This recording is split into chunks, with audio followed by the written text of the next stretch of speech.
the old middle of the road, the gospel, the light to my path. Hallelujah. Afatra antoriny mpaminany William Marion Branham mitondra lohateny hoe Hebreo toko fahafito laharana voalohany. Ny alahady fa 12 septambra 1770 tao amin'ny Branham Tabernacle, Jeffersonville, Indiana, USA. Jesus Christ and accepted him as your personal Savior, and the Spirit of God bears record with your spirit. Ariva And to hear Joyce ka sing. nandre any Joyce Did you know niry that's a miracle? fantatra in hoe fa itself, tena that little vagagan girl? zany How can she zazavavy think kely of io all mba that? ahoana no And each anany night she zany has zany a new an-tsainy one. fa isakariva izy She dia can manana think hira of vaovao all antsika that. That's ahoana no really ahafahany a manana little iretreo an-tsainy mastermind. tena mahira-tsaina kely Lord izy bless that io child. hitany io zazy io aneny tompo.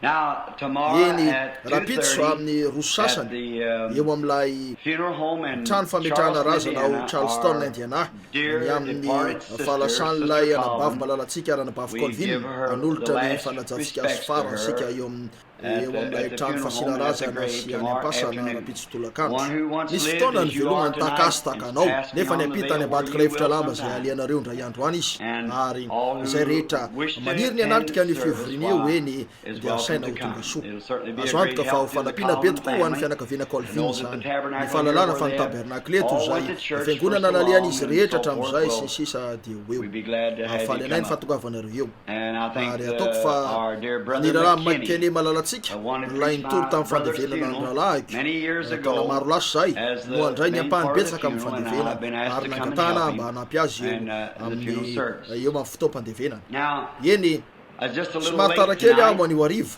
betsaka loatra ny zavatra maiky anenjehana tsy haiko tsony ny atao misy antso maro tokoa dia ireo fifandonana soza tampoka nisy ny antso ary nisy ny tonga ka vao niala ny Louisville fotsiny aho mba hively eto faingana ary antso marobe zay tena maiky ano navela nefa tsy maintsy zanona ataoko fa atao raha alina zany koa dia vavao anahy am'izao diana izao fa tamin'ny maraina dia tsy tonga mihitsy teo amin'ny lahateniko dia nitoko fahafito amin'ny bokin'ny ny Hebreo koa raha mbola mamadika eo am'izany sika androany hariva tianao filazana ny am'ilay fivoriana ataon'rahalahy Graham Snellin etsy am'ilay tranolay etsy eo amin'ny farany lalana Brigham raha sitrapony tompo teverina ny alarobia hariva ary eo no andaminatsika ny takariva zay akanesantsika eny toy ny délégation amin'ny herinandro ty mba hamangy an'rahalahy Graham eo amin'ny fivoriana ary izy dia voalaza fa betsaka ny vahoaka eo aminy ary akasitrahany ny fatongavatsika ho fanampiana azy rahalahy Graham Snellin ho anareo manatrika ny fivoriana na maniry an'izany dia eo amin'ny farany lalana Brigham etsy io afaka ilazan'io aminareo ny olona rehetra eo amin'ny farany kanja filalaovana mivelatra eo ilay tranolay akasitrany ny fiarah-miasa avy aminareo satria isika eto amin'ny tabernacle dia efa nanambara ny fanohanantsika azy zato isan-jato ka dia hiezaka ny anampy azy koa raha vao tonga eo amin'io faritra io sika raha sitrapony tompo eo amin'ny toko faraky amby folo amin'ny Hebreo afaka hariva vitsivitsy raha sitrapon'Andriamanitra dia ataoko fa anana fotoana lehibe ihany koa sika eo nitahantsika tamin'ny fomba mahafinaritra indrindra ny tompo any maraina tamin'andro tsahany ny fanahiny teo amintsika ary eto anio hariva miandry ny anaovany an'izany ray sika ary keo amin'ny alarobia hariva sy ny sisa ary ny hariva tsy maheto hoeto raha lanivily mba hanoy an'io raha nivelany aho tsy fantatro mihitsy zay mety ataoko mety hoeto ny tena amin'izao oro zao ary voatso any Californie indray amin'ny orafy hitanareo fa tsy any tena tsotro zao zay toerana andefasan'ny tompo zany masarotra ny andaminako ny fotoako mialoka ilaza fa ahafahanao an'izao sy zao mety manomboka anao zavatra iray aho dia andefa any amin'ny toeran-kafa ny tompo hitanareo ka dia tsy fantatsika fotsiny zay ataony fa raha sitrapony tompo ho sika ataoko fa zay no nanorahanantsika na nasaina nataontsika amin'ny baiboly raha sitrapony tompo dia zao sy zao no ataonay koa raha tsy tratratsika ny fotoana ny fanaovana noho ny na tsy tonga tamin'ny fotoana ny fanaovana dia tsapatsika fa mety sitraky ny tompo angamba nisiny zany ndray andro iny vo azo no zay rahalahy Robertson sy rahalahy Woods ary za dia nanontany teny zay nahoana nipetraka teo zay nijery saritany nanivatsiva teo mihitsy nandeha fiara 20 kilometatra teo amin'ny arabe zay nanavaratra indray za efa nandeha teo amin'ny lalambe malalaka hatramin'ny aho 4 taona teo ary manontany tena mety nanaovako an'izany fa teo zay telo amin'ny rahalahy samy efa nandeha teo amin'ny lalambe malalaka zay nijery tsara ny saritany sy niala teo amin'ilay arabe fa 300 nanivatsiva ny Illinois nefa nivily kely monja dia tsy tsikaritra ay akory fa lasa tao andamosinay ny masoandro raha tokony ho teo anatrehanay nisotra ny anavaratra zay raha tokony ho ny anatsiny ary tampotampoka teo nanivatsiva teo zahay de hoy tsy tiana tena lalana mijery anay teo de hitanay tam'izany fa niala lalana 20 kilometatra teo zay nisotra ny fanohitra tamin'ny mihitsy ary rehefa niveriny zay de nyresaka hoy afantatrareo ve ny antony isika mety ny tompony namily atsika tamin'ny lalan'io mba hiarovana atsika amin'io zampifamovozana mahatsiravina no any ka mety ho niteraka zavatra afo zany fatatsika fa ny zavatra rehetra miara-miasa so zay tia ny tompo zay ihany ny tokony azontsika an-tsaina eny anio ariva anomboka mpianatra lesona kely sika ankehitriny arasendra ataoko fa tsy ho vitatsika zany eny mety ho vita anio ariva ity tokony lehibe eo amin'ny fampianarana momba ny fahafolo-karena ho an'ny fiangonana ary loha hevitra lehibe zany zay azosika hijanonana herinandro maro de maro eo amin'io zavatra io ny amin'ny nandoavany abrahama ny fahafolo-karena tamin'ny melkizedeka hoe tena ilainy zany na tsy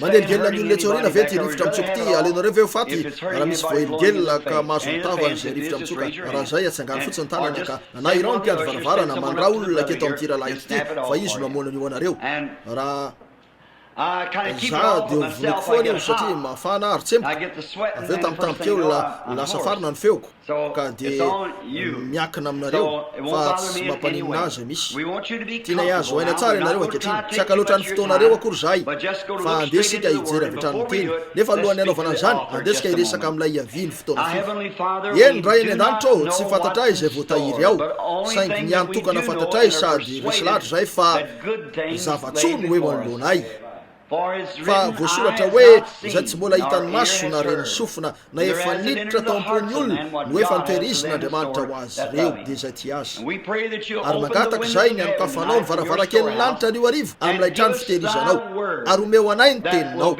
mba ho zavatra mifanaraka tsara ho zavatra ampitombony finoanay amin'ny maha kristianina ka atonga anay ho tafaorona bebe kokoa eo amin'ny filazantsara no zay na izy anay tamin'ny idiranay teto ekeo zany raha eo enganeny fany masina ka handray ny tenin'andriamanitra ary anome an'izany ho an'ny fotsy raharay arak'izay ilainay amin'ny anaran'i jesosy no angatanay ilay zanako amalalanao amen eny tamin'ny maraina de najanontsika teo amin'ny andininy farany tamin'ny toko fahenina mba tongavana vetrany amin'ny fahafito tany no nidirany jesosy ho mpialohantsika rehefa tonga mpisorona be mandrak'izay araka ny fanaony melkizedeka izy ankehitriny amaky ny andininy telo voalohany sika na ny andininy roa voalohany na ny andininy telo voalohany zay no izy amin'ny toko fahafito mba hahafahantsika manomboka avetrany fa io melkizedeka io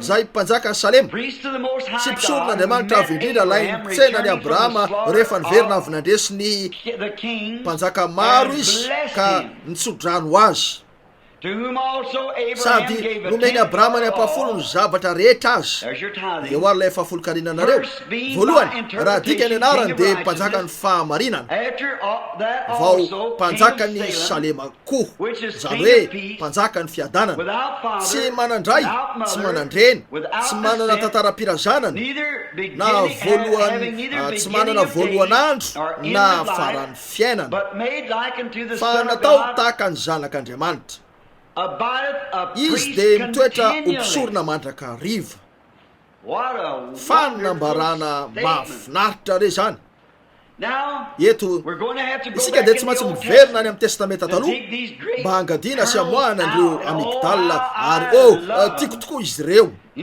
fantatrareo tsara tany arizona fanaonay ny nitrandraka ary nakeo amin'ny zaratany mifanaraka tamin'izany zay ramise makkanely sy ny tenako ary hitanay eo zay toerana to miseho misy lavabato kely na misy tritra kely na zay antsony izy reo hoe tany loka ary za napidina izy ary nasainy nikosoka fasika ary hotsofoko zany de nikosoka ary nitsofoko zany nitsofony zany ary nanontantena ny antony nanaovany an'io hitako tamin'izany ary hitanareo tsara rehefa tsofinareo ny fasika maivan'izany ary ny rehetra na dia ny firaka aza dia maivana noho ny volamena. Ny volamena dia mavesatra noho ny firaka.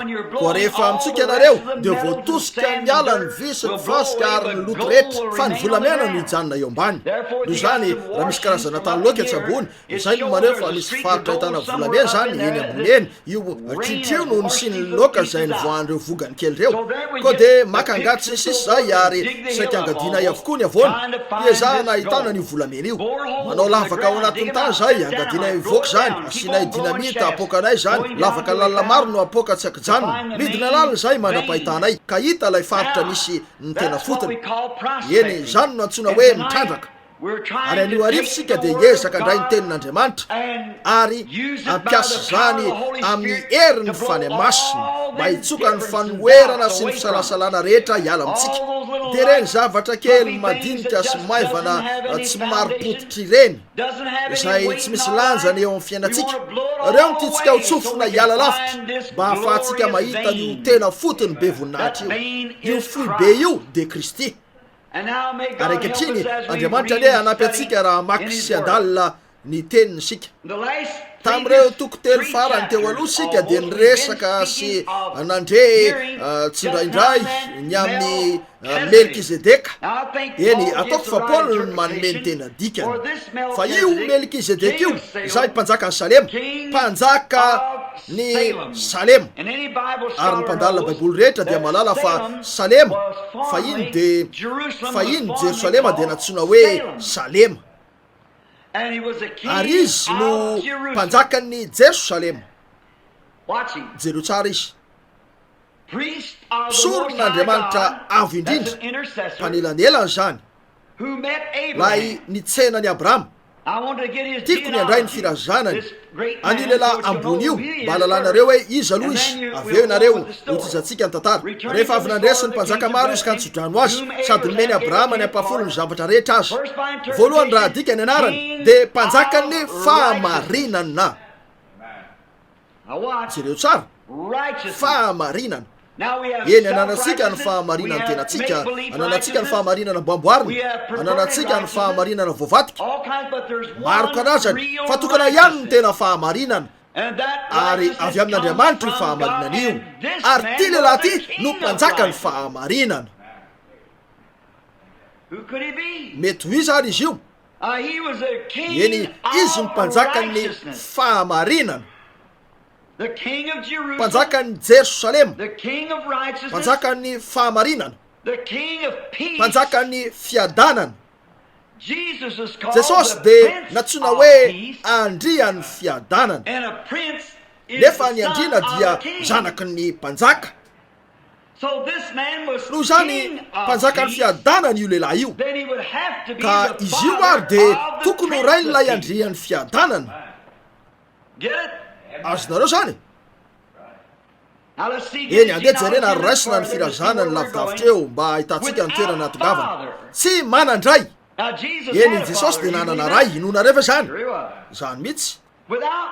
Tsy manandreny, nanana reny Jesosy, fa ty olona ty tsy nanandray na reny.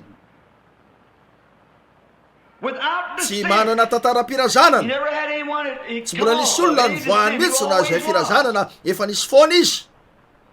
Tsy manana tantaram-pirazanana, tsy manana voalohan'andro, tsy mbola nisy fotoana mihitsy ny andohany na faran'ny fiainana. Tsy afaka ho zavatra hafa io fa Andriamanitra. Izay ihany no mety ho maizy azy. Eny atsikatitra anareo rehefa vakina ny andiny manaraka, hitanareo. Voalohany raha adiko zany dia mpanjaka ny fahamarinana. Zay no tena tiako atongavana ny andiny fahatelo na faran'ny fiainana, fa natao tahaka ny zanak'Andriamanitra. Eny tsy zanak'Andriamanitra akory izy, satria raha zanaka izy dia nanam-piandohany. Nefa tsy nanam-piandohany ty lehilahy ty. Raha zanaka izy io dia ilainy ny anana ray sy reny, nefa tsy nanandray na reny ty lehilahy ty. fa natao tahaka ny zanak'Andriamanitra izy, mitoetra ho mpisorona mandrakarivo. Eny miezaka milaza ny mpampianatra Scofield hoe fisoroana zany, izay natsoina hoe ny fisorona ny Melkizedeka. Saingy te hampitodika anareo eo amin'izany minitra vitsy aho. Raha fisoronana io dia nilainy ny nanam-piandohana, ary nilainy ny nanana fiafarana. Kanefa ny eto dia tsy nanam-piandohana fiafarana, ary tsy nilaza izy fa niaona tamin'ny fisoronana. Lehilahy ray no nifanina taminy, ary natsoiny ny anarany hoe Melkizedeka.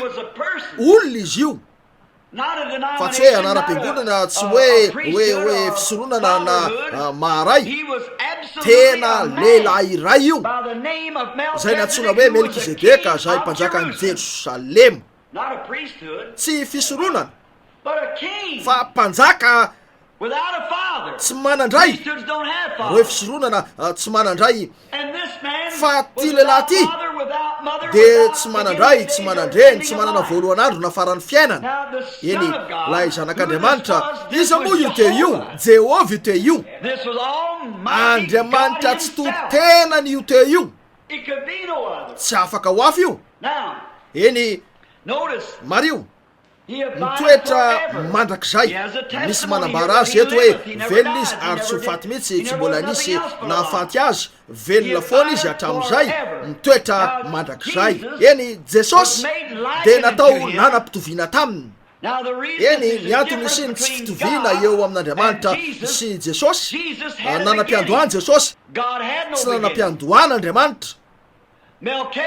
Tsy nanam-piandohana Melkizedeka, fa Jesosy nanam-piandohana. Kanefa Jesosy dia natao nanam-pitoviana taminy, mitoetra mandrakizay ho mpisorona. Eny, fony Melkizedeka teto tany dia tsy hafa mihitsy akory izy, fa lay Jehovah Andriamanitra tonga voaseho tamin'ny zavatra noharina. Fa toy ny teofania no nateto azy. Niaona tamin'ny Abrahama indray mandeha tao amin'ny lainy. Atony volazantsika tamin'ny maraina, nahalala azy Abrahama, ary nambarany any Abrahama ny zavatra efa ataony, satria tsy hamela n'ilay mpandova an'izao tontolo izao ho jambany amin'izay zavatra efa ataony izy. Avelao hijanona kely eto, ka hiteny an'izao hoe zany ihany koa ny fijerin'Andriamanitra ny fiangonany. Tsy zanaky ny aiziny ianareo, zanaky ny mazavy ianareo. Ary ny isika zay sabatra ny malemy fanahy, fa izy no andova ny tany. Move lay Andriamanitra zay nanao teo amin'ny Abrahama, zay natao andova ny tany, fa ozy tsy aro an'ireo zavatra ireo amin'ilay olona andova ny tany aho. Impiry lavitra no anambarany tsy ambarateliny amin'ny fiangonany zay andova ny tany. O Daniel, amin'izany andro zany izy ireo dia ivoivoy ary tombo ny fahalalana. Ary izy niendry alala ny Andriamaniny amin'izany andro zany, ka hanao zava-dehibe amin'izany andro zany. Fa ny ratsy fanahy kosa tsy alala ny Andriamanitra ny lanitra. Fatany amin'ny endrika ara-pomba izy, toy ilay lesona voalohany hitantsika, fa tsy amin'ny lalan'ny fahatanterahana no ahafantarany azy. Ary amin'ny alalan'ny fahatanterahana ihany no ahafahan'Andriamanitra miasa, satria tanteraka izy. Isaorina ny eny anarany. Tsy maintsy fatsona tanteraka no iasan'Andriamanitra, satria tsy afaka hanao zavatra hafa izy afa-tsy niasa amin'ny alalan'ny fahatanterahana. Tsy afaka andoto ny tenany amin'ny fomba hafa izy. Ka zay no natongavan Jesosy anaisotra ny hitantsika mba tonga atsika ho tanteraka, ka ahafahan'Andriamanitra hiasa amin'ny alalan'ny fiangonany. Eo ny toerany tsy ambaratelo. Eo no mahajamba ny zao tontolo zao. Eo no mahatonga azy ireo milaza hoe very saina ianareo. Eo no mahatonga azy ireo milaza hoe tsy fantatrareo akory ny lazainareo, satria ny zavatry ny tompo dia fahadalana eo amin'ny fahendreny ty zao tontolo zao ity. Ary ny zavatra zao tontolo zao kosa dia aranofo ho an'ny mpino. Ko dia olona miavaka ianareo, miaina ao amin'ny toe-panahy hafa. Tsy avy amin'ity zao tontolo zao ity intsony, efa tafafina ny ala tamin'izao fiainana zao ho amin'ny fiainam-baovao. Noho izany manambara Andriamanitra tsy amin'izao tontolo zao, tsy amin'ny mpahay psikolojia, tsy amin'ny mpitoroteny be fahalalana, fa amin'ny fomba hevitry tena ny vahoakan'izay malemy fanahy amin'izy ireo no anambarany tsy ambarantelon'ireo zavatr'Andriamanitra lehibe. Hitanareo ve zany? Eny Abrahama no tokony andova an'izao tontolo zao. Tamin'ny alalan'ny taranaky Abrahama no nitahina ny firenena rehetra, koa de nidin'Andriamanitra ary niresaka tamin'ny endrika lehilahy ray. Eny teto an-tany foana Andriamanitra, tsy mbola niala teto an-tany Andriamanitra. Raha toa ka nilainy ny andao an-tany de tsy haiko izay hiafaran'izy ity, nefa de teto foana Andriamanitra tamin'ny endriky iray. De raina ny anarany miaraka tamin'ireo zanaka tany anefitra izy raha nivoaka ny Egypta tamin'ny endrika hazavana. Niresaka tamin'ny Abrahama tamin'ny endrika lehilahy ray izy, niresaka tamin'ny Mosesy tamin'ny endrika lehilahy ray izy, niresaka tamin'ny fiangonana tamin'ny endrika lehilahy ray izy, de ny zanany Kristy Jesosy.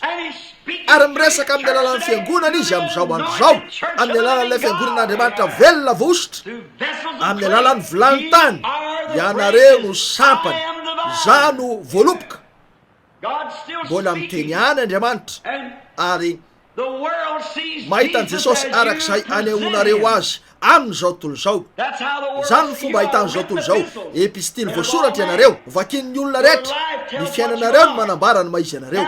Koa teo amin'ny diany io Abrahama io, teo am-piverenana izy.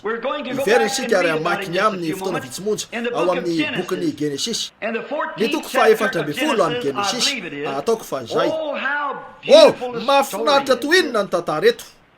Eny malalasika rehetra ny amin'ny Abrahama, ny amin'ny fomba ny antsoan'Andriamanitra azy, nivoaka ny fireneny Kaldiana sy ny tanànany Ora, ary nambarany azy ny ampisaraka ny tenany amin'ireo namany.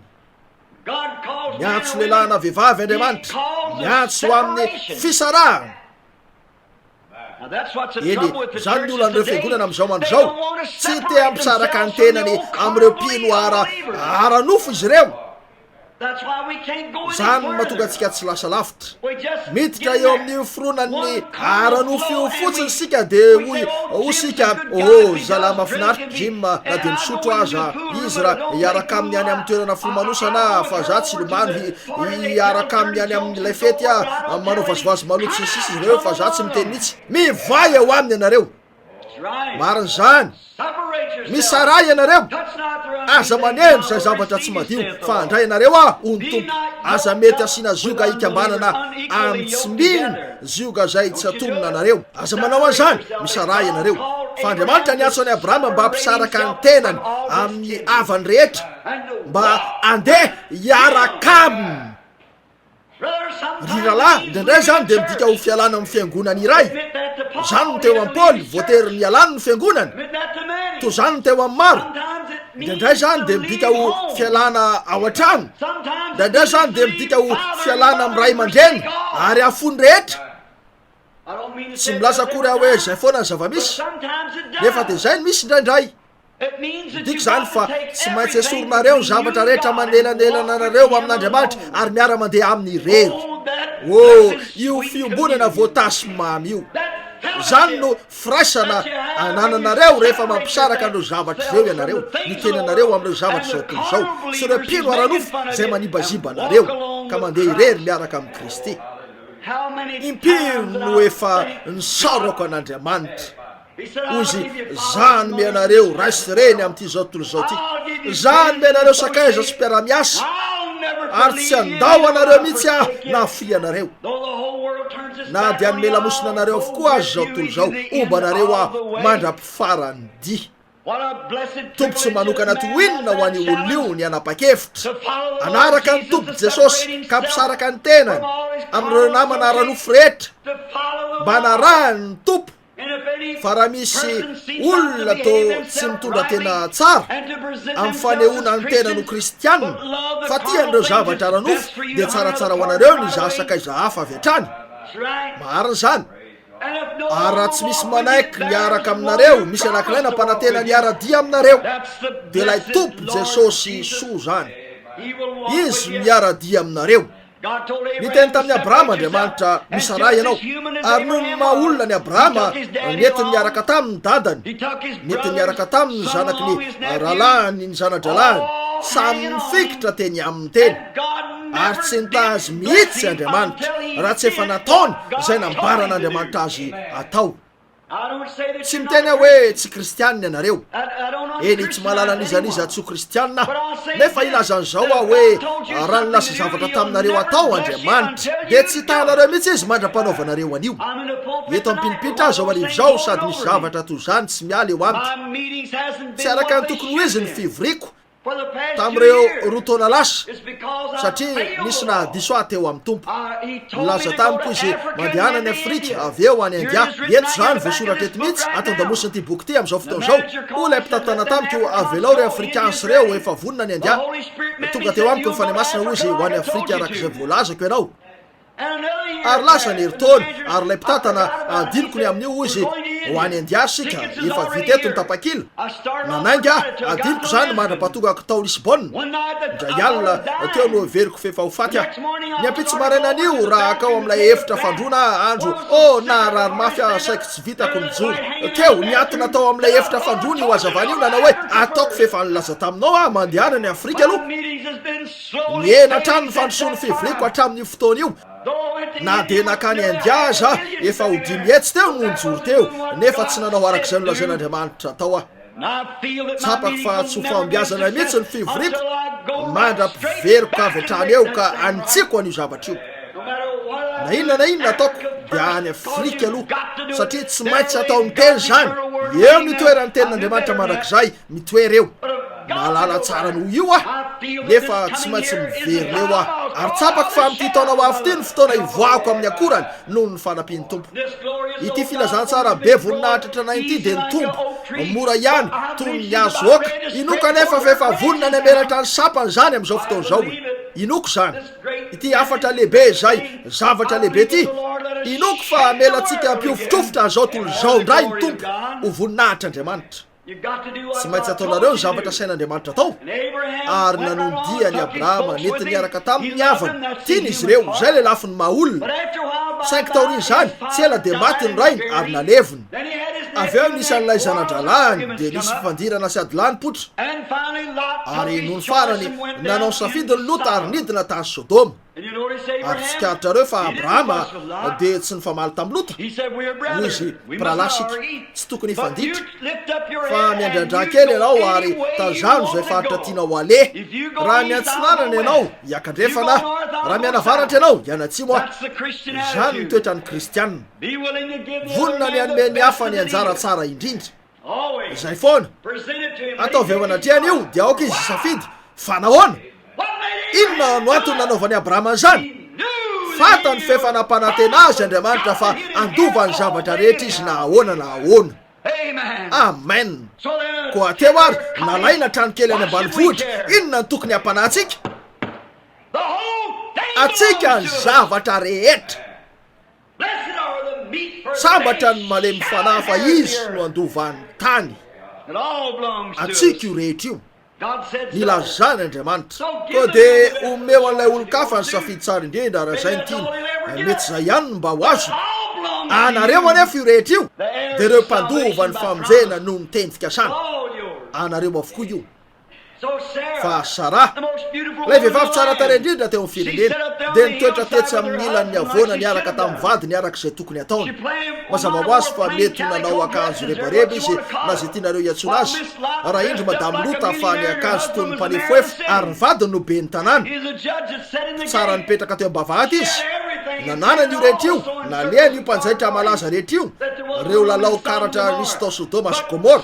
Fa nafaly kokoa azy Sara nivelona niaraka tamin'ny vadiny sady nitsitsy sakafo tamin'ny fahalalana fa atao amin'ny sitrapon'Andriamanitra izy. Toy izay ifaly amin'ny areniny nanana fafinaretana amin'ny arena fotoana fohy.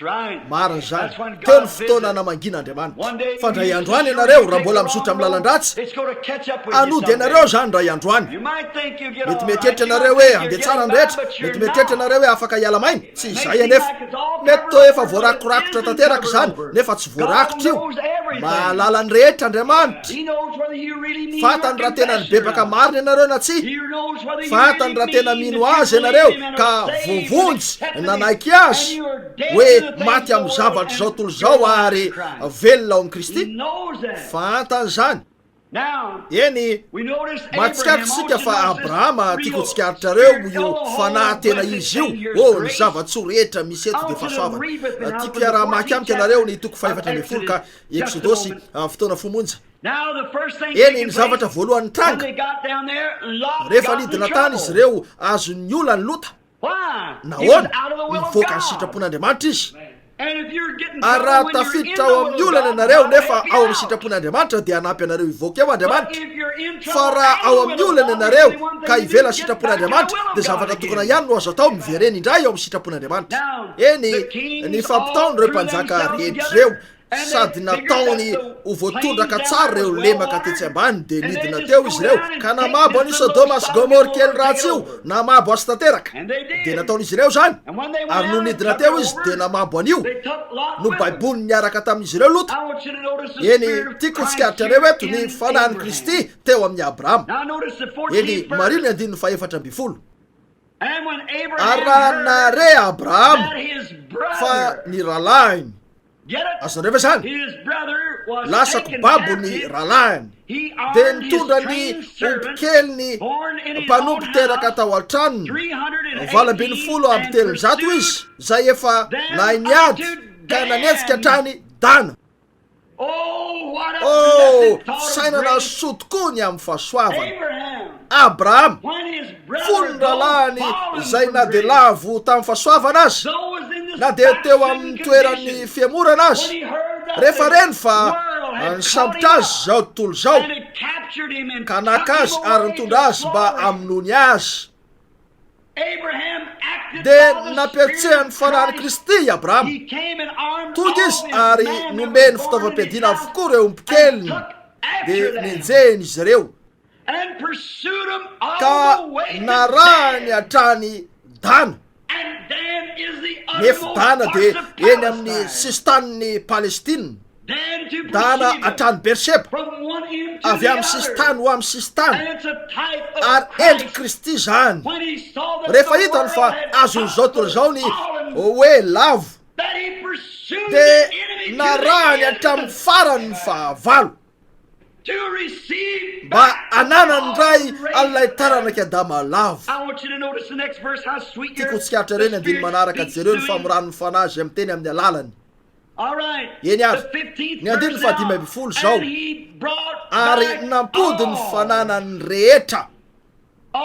rehetra izy ary lota rahalahiny sy ny fananany dia nampidiny koa mba amin'ny vehivavy sy ny vahoaka rehefa nanentsika ny fahavalo zay namabo ny rahalahiny Abrahama de nanentsika azy eran'ny firenena altrao dana ary nampody ny zavatra rehetra zay very teo amin'ny fahalavona endrika mahafinaritra ny amin'ny Kristy zany zay nandre avy any an-danitra fa verysika ka tonga izy anentsika ny fahavalo namaky hatrany amin'ny elo de naka andreo fanavery ary nitondra atsika ny verina sy napody atsika tamin'izay rehetra nananatsika talohan'ny fahalavona isika zay azo ny fiamorana isika zay nateraka ho zanak'Andriamanitra nefa voavatika ho zanaky ny devoly ka nanao sy nikaroka an'ireo zavatra zao tontolo zao nanao ratsy ary nanentsika an'ireo fanindry-dratsy toy ny nataony lota nivaritra ny fiziketsika ary nanaraka an'ireo zavatra zao tontolo zao nidiny Kristy na de lafo aza Andriamanitra efa fatany tamin'ny voalohany hoe iza no voavonjy ary iza ny tsy ko de nidiny izy ary nanentsika ny fahavalo tamin'ny nahavelomany tamin'ny nahafatesany tany amin'ny paradisy tao amin'ny elo ka avy amin'ny voninahitra trany amin'ny elo de norombany ny fahefan'ny elo ary ny sorony teo amin'ny devoly ny fanalahidy de nitsangana izy ary nampody ny taranak'olombelona mba hahafahano zanaka lahy zanaka vavin'Andriamanitra indray. Hitanareo ve lay fanahy tao amin'ny Abrahama teto, lay fanahy ny Kristy nomba azy. Eny misy tikitsikaritrareo lavidavitra eo raha mamaky isika. De nivoaka ny mpanjaka ny Sodoma hitsenina azy rehefa niverina izy avy nandresany io mpanjaka Kedorlaomer sy ireo mpanjaka nomba azy teo andohasa Save lohasan'ny mpanjaka zany. Nivoaka izy ireo nampidina ny mpanjaka ny Sodoma, nampidina ny ralahany, nampidina reo zanany. Ary iny fa nivoaka ireo mpanjaka mba hitsena azy ary ko eto ny tiako atongavana de niafatra ankehitriny jereo eto. Ary Melkizedeka mpanjaka ny Salema, mpanjaka ny Jerusalema, mpanjaka ny fiadanana, nivoaka nitondra mofo sy divay ary izy de mpisoron'Andriamanitra avo indrindra de nitsodrano azy izy ka nanao hoe hotahin'Andriamanitra avo indrindra ny Abrahama de zay tompony lanitra sy ny tany. Melkizedeka lay mpanjaka ny Salema izy ihany koa de naneho ny tenany niaraka tamin'ireo mpanjaka hafa ary maro fa tapitra niady teo ary le fanan'Andriamanitra tao amin'ny Abrahama niany Kristy no nampody an'ilay rahalahy lavo avy eo namerina azy indray teo amin'ny tena toerany de tamin'izay rehetra very taminy izy no nampody an'io iverina.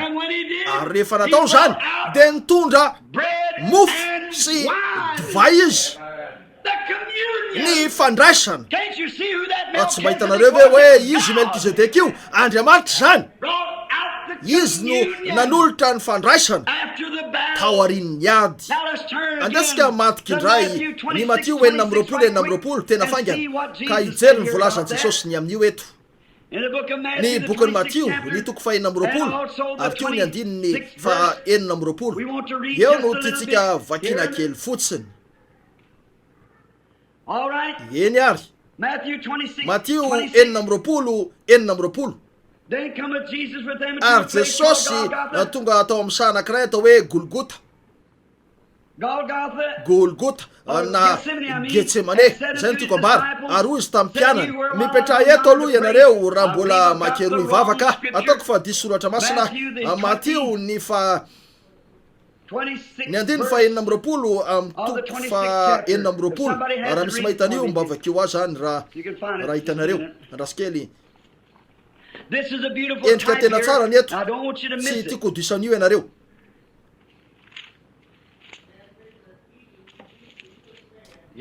Zay ary le izy eo mitsy la izy raha nabavy ary raha mbola nihinana izy de nandray mofo Jesosy ka noho efa nisaotra izy inona izy teo efa tapitra ny ady de nivakiny ka natony ny mpianany ary izy raiso any ity no tenako. Hitanareo ve io Melkizedeka io amanjato ny taona maro tany aloha folo ny tsenany Abrahama izy rehefa tapitra ny ady de nanome azy mofo sy divay. Ary eto Jesosy de manome ny mpianatra rehefa tapitra ny ady mafy natreny de nomeny mofo sy divay izy reo. Jereo tsara lay fiaviana teo arina ary nandray ny kapoaka izy ka noho ny efa nisaotra de natolony azy ka nataony hoe sotroanareo rehetra ity fa ity no rako de ny amin'ny fanekena vaovao zay alatsaka ho an'ny ota sy ho famelan-keliko ary lazaiko aminareo fa hatramin'izao dia tsy mba hisotro itony vokatry ny voaloboka itony intsony aho mandra-piavy ny andro iarahako misotro zay vaovao aminareo any amin'ny fanjakan'ny raiko. Ao anatin'ny adisika ankehitriny mitady ny rahalatsika lavo sika de zay efa hitan'Andriamanitra sy voatendry raha teo amin'ny fiainana mandrakizay talohany nandrenana zao tontolo zao nefa ny zavatra zao tontolo zao no nahatratra azy ao amin'ny tafidrivotra mivoakely miaraka amin'ireo fiarahamonina manakaja izy mivady mandehandeha eny an-dalana mifoka sy misotra ary mirendrarendra miezaka ny ahita fiadanana ary fanahy Kristy ato anatsika toy izay mety ho tao amin'ny Abrahama no andehanantsika hitady azy miaraka amin'ireo fiadin'Andriamanitra rehetra ireo anjelin'Andriamanitra mitombo manodidina mandeha eo sika mba hampody ny rahalahintsika lavo ary rehefa tapitra ny ady aty aparany dia ifanena Melkizedeka indray sika Andriamanitra soa zay nitsodrano any Abrahama teo ka nitahy azy ary nanome azy mofo sy divay nifandraisany ary rehefa tapitra ny ady dia iaonanony isika izay mpandova an'ilay teny fikasana ny mena ny Abrahama mpiara-mandova amin'ny Kristy ao amin'ilay fanjakana no iaonaminy eo amin'ny fiafarany ary andray mofo sy divay indray rehefa tapitra ny ady. Iza moa io Melkizedeka io ilay tsy nanandray tsy nanandreny tsy nanana voalohan'andro na farany fiainana eo izy ka anome ny fandraisana indray azonareo ve zany rehefa voasitona hiakatra sika indray arivany rehefa miara tafango sika ka mandray ny fandraisana avy amin'ny tanany mpitoroteny dia maneho zany fa inotsika ny fahafatesana ny fandevenana ary ny fitsangana ny tompo Jesosy dia io efitra lamby io lay vatany nanarona azy an'Andriamanitra raisitsika zany ho fanehoana fa maty amin'ireo zavatra zao tontolo zao sika ary efa nateraka indray tamin'ny fanahy ary miara mamindra amin'ilay vatany Kristy sika miaraka amin'ny mpino rehetra rehefa tapitra lay ady lehibe ka miseho indray miaraka amin'ny Kristy sika dia andray ny fandraisana miaraka aminy ao amin'ny fanjakan'Andriamanitra indray mandeha indray ka inona nofo sy sotrony raha avy amin'ny voaloboka indray ao amin'ny fanjakan'Andriamanitra. Io ary Melkizedeka zay no izy azy teo eto andesika maki ny amin'ny somary lavidavitra eo dia ny andiny fahavalambin'ny folo ary Melkizedeka mpanjakan'ny Salema nivoaka nitondra mofo sy divay azonareo ve zany ary izy dia mpisoron'Andriamanitra avo indrindra dia nitsodrano azy izy ka nanao hoe hotahin'Andriamanitra avo indrindra ny Abrahama dia izay nahariny lanitra sy ny tany dia nitsodrano azy izy dia nitsodrano ary sarana ny Andriamanitra avo indrindra izay efa nanolotra ny fahavalonao teo an-tananao dia nomeny azy ny hampafolo ny zavatra rehetra nandolo fahafolo-karena tamin'ny Melkizedeka izy Abrahama no nanome azy ny hampafolo ny zavatra no babony eny tiako tsikaritra ny eto raha toy izany Poliana anomezana fototra iaingana amin'ilay lesona manaraka ny eto ary olo mpanjakany Sodoma tamin'ny Abrahama omeo any olona fanifananana eto ihany ho anao eny olo mpanjakany Sodoma omeo iverinamiko ny olo fanifananana eto ihany ho anao fa hoy Abrahama tamin'ny mpanjakany Sodoma za efa nanangatanana tamin'ny tompo Andriamanitra avo indrindra Elion tompon'ny lanitra sy ny tany no eto zay tompon'ny lanitra sy ny tany fa tsy andray na taretra na fehikapaza tsy nanao fitoriana lehibe azahoana vola akory izy lay rahalahiny very any no nitadiaviny amin'izay rehetra mety ho anao andrao ataonao hoe za no nampanakarena ny Abrahama afa-tsy zay no an'ny zatovo sy ny anjarany olona zay niaraka tamiko eny tiako tsikaritra reo ny nilazany Abrahama hoe tsy andray nataretra na fehikapa aza tsy nanao an'io ady io izy mba azona vola be ary ny tena ady marina dia tsy natao amin'ny antony fitiavatena tsy vola no antony adivany ny ady dia atao ho amin'ny antony ho amin'izay manosika ny tena miady ny olona ho amin'izay manosika azy ary Abrahama rehefa nivoaka aka ny lota dia tsy nivoaka teny noho ny fahalalany hoe vita ny amely mafy an'ireo mpanjaka reo ary aka ny fananany rehetra fa nivoaka teny izy satria zao no nanosika azy amonjy ny ralahany ary zay rehetra mpitoro teny ny rano eo ambaniny tsindrimandry avy amin'ilay mpanjakany lanitra dia tsy hoeny noho ny vola, tsy hoeny koa izy mba hanao fiangonana lehibe na koa andeha hanorina anara-piangonana, tokana ihany manosika azy eo dia izao zany mba hamerina ny ralahany lavo. Na mahazo farantsa amin'ilay fanalitra izy na tsy mahazo, tsy manova zavatra aminy zany. Toy ny volazako hoe ny tena ady dia atao tolomina no reo antony manosika fa tsy noho ny vola. Ary misy lehilahy na vehivavy mikambana amin'ny fiangonana ka tonga ao am-piangonana mba halaza satria hoe miangona urgence na hoe miova fiangonana avy amin'ny fiangonana madinika ho amin'ny fiangonana lehibe ka ataonareo no fitiavan-tena zany sady tsy misy antony tsara manosika anareo ambadika io. Tokony ho sitrakareo miaka toerana eny aloha mandritra ny ady. Eto amin'ity tabernakle eto ity rehefa misy zavatra tsy mandeha tsara, na iza lehilahy na iza vehivavy eo aminareo, hiazakazaka kany amin'ny toerakafa na mijanona ny ivelany any mandra-pilaminay disadisa na lay fifanonanana dia misy zavatra tsy mety amin'ny fahatsapanareo. Marina zany.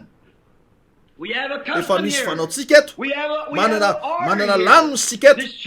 Ty fiangonana ity dia mifototra eo amin'ny fitsipiky ny baiboly.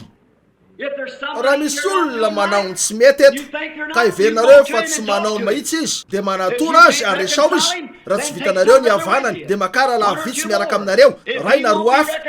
Raha tsy hitraneo ny havana dia lazao ny fiangonana zany dia androka azy ny fiangonana ka tsy anana fiambonana amin'ny tsony fa ho Jesosy na inona fezinareo eto tany dia ho fehesiko any an-danitra. Zay no mahatonga ny olana maro eo aminareo satria tsy arahanareo ny torolalany baiboly.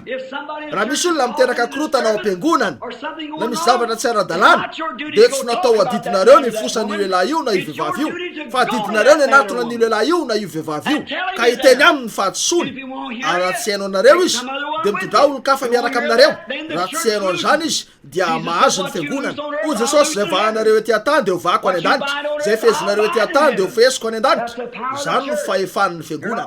Indro voatsely zay nisakaizako mpitoroteny mahafinaritra nanana zazalahy izy ary mpandeha am-piangonana io zazalahy io tao amin'ny fiangonana. Tonga teo amin'ny faritra izy zay nanomboany nampiaraka tamina zazavavy kely ny foka sy ny sotra ary raha tsy fitondran-tena olay mpitoroteny.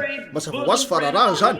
Isan'ny tena sakaizako izy io ary mahafinaritra zazalahy nefa tena nikendainy ty vehivavy tanoho iray ity izy zay efa nanambady efa nananjanaka vitsy sady velona ny vadiny. Natahotra izy fandao izy ireo ka hoe hivady amina zazalahy koa tena ketraka ilay rahalahy. Ary ozy tamiko rahalahy Branham tiako ianao raha akeo amin'io zanako laraniny io tiako resaka aminy ianao hoy ary rahalahy saiko voatoniko ny anarany. Misy fomba tsaratsara kokoa aza no irahana any. Raha tsy mivelona mahitsy raha zazalahy ka hita ny fiangonana fa manao ny tsy mety izy dia efa andrakitry ny fiangonana no sahana n'io raharaha io miakina ny fiangonana io ary ny fiangonana no akeo ka hiteny azy. Koa dia nisy rahalahy nalainy dia nakeo izy ireo resaka taminy dia namaly an'ilay rahalahy izy hoe aoka izy ihany no sahana ny fiainany ary izy sahana ny azy. Ary naka rahalahy hafa koa izy fandroany nisy diakona roa nakeo ary resaka tamindra zazalahy tsy nety ny ainao an'io izy no tantarain'izy ireo ny fiangonana zany. Nefa tsy tonga mihitsy izy ariva vitsivitsy mba handamina an'io amin'ny fiangonana atao rinona anambarana ny io tany teo anatrihan'ny fiangonana. Avy eo na mahazo ny fiangonana ary ray volana teo taorina io voany arety tratra mafy izy io ary olona dokotera tsy misy fomba mety ahafahany velona intsony dia nandadilady ny verina izy. Ain'Andriamanitra ny fomba anaovana an'io. Niezaka ny anao an'io amin'ny tena tsikisika. Tokony horohanareo hiala amin'ny fiangonana rana tokony anao zao na ny afako ianareo moveka nataonareo ny anjaranareo manoloana an'io amin'ny mahafiangonana. Izay arila izy. Zany ny fomba ampahadadiladiana azy ireo iverina aoka izy atolotra indray mandeha ho an'ny devoly. Inona no lazain'ny Paoly amin'ity lehilahy teo ity izay niara-niaina tamin'ny vadindray tsy vitan'izy ireo ny ampihavana azy hoy izy atoloro an'ny devoly izy. Jereo ny zava-nitranga ary teo amin'ny epistily manaraka soratan'ny Paoly efa voahitsy io lehilahy io. Zany mihitsy manana ny fomba fanaovana an'ireny zavatra eny Andriamanitra raha rahantsika fotsiny ny fitsipiny. Raha misy zavatra tsy mety ao am-piangonana raha eo amin'ny vonimpino zany mpiralahy avokoa ianareo raha eo amin'ny diakona zany ka misy diakona ratsy fitondran-tena dia ka ivoro ny diakona sasany anao izay hiavana an'ilay rahalahy ambarao aminy ataony na nyray ampikambana na izy io na izy dia ariary eo anatriany zany raha tsy alaminy zany dia andela zao pastora avy eo atao zay ialany amin'ny fiangonana dia aoka izy tomijetrisa sy ny mpamoretra dia jereo no ataony tompo aminy hitanareo eo ny fotoana atongavany sainy eo ny fotoana andadiladiny saingy miezaka manao an'io amin'ny tena tsikisika hainareo tsara ka miezaka ny ho arak'izay fomba rehetra tokony anaovantsika azy eny tsy hanana fahombiazana mihitsy sika koa io Melkizedeka io ilay mpanjaka ny Salema mpisolony avo indrindra no ny tsenany Abrahama ary nita azy ary nomeny azy ny fahafolo-karenany nomeny Abrahama ary izy no mpanjaka ny Salema fa izy no mitondra mofo sy divay ny fandraisany ary nomeny any Abrahama io taoriny niady rehefa ringan'ireo lehilahy reo ankehitriny niady rehetra arak'izay voalazako dia atao no reo antony manosika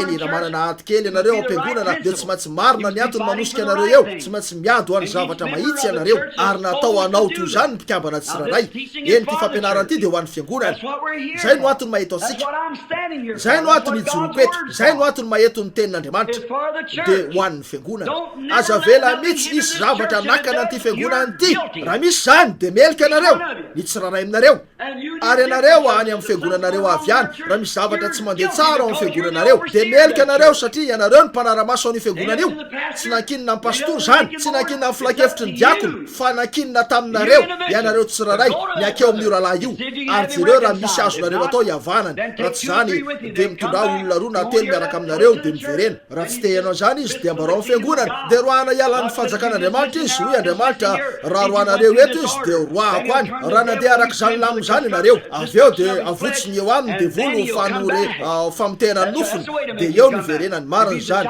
zay ny fomba merenana azy raha zanak'Andriamanitra izy dia iverina raha tsy zany eny anoiany avy eo dia volony andefazy any amin'ny fitoerany marak'izay eny reo antony manosika raha hoe no ny fahakalanareo fotsiny ny olona dia hafa ny fandehany kanefa raha meloka ilay olona alota dia nidina teny ka azo ny fiamorana na dia hebreo azy nidina teny izy ary azo ny fiamorana tao amin'ny fahasoavana izy saingy lavy niala tamin'izany ary rehefa nivoaka izy fa lota dia voavonjy aza iverina mihitsy hoe tsy voavonjy lota voavonjy izy satria tamin'ny fotoana rehetra nytoerany teo amin'ny faritra ratsy io dia hoy ny baiboly na olo loatra ny fanahany maro na isan'andro ny fahotany Sodoma nefa ny nofony no nanao zavatra hafa ary inona ny hafarany nitondra elatra kokoa izy nivadika ho andritsira ny vadiny nananjanaka tamin'ny zanany vavy izy koa dia hitanareo eo ny enatra netiny zany satria lavy niala tamin'ny fahasoavana izy ary tsy tafaverina teo amin'izay nisy azy dia voaterina nalazy teto tany Andriamanitra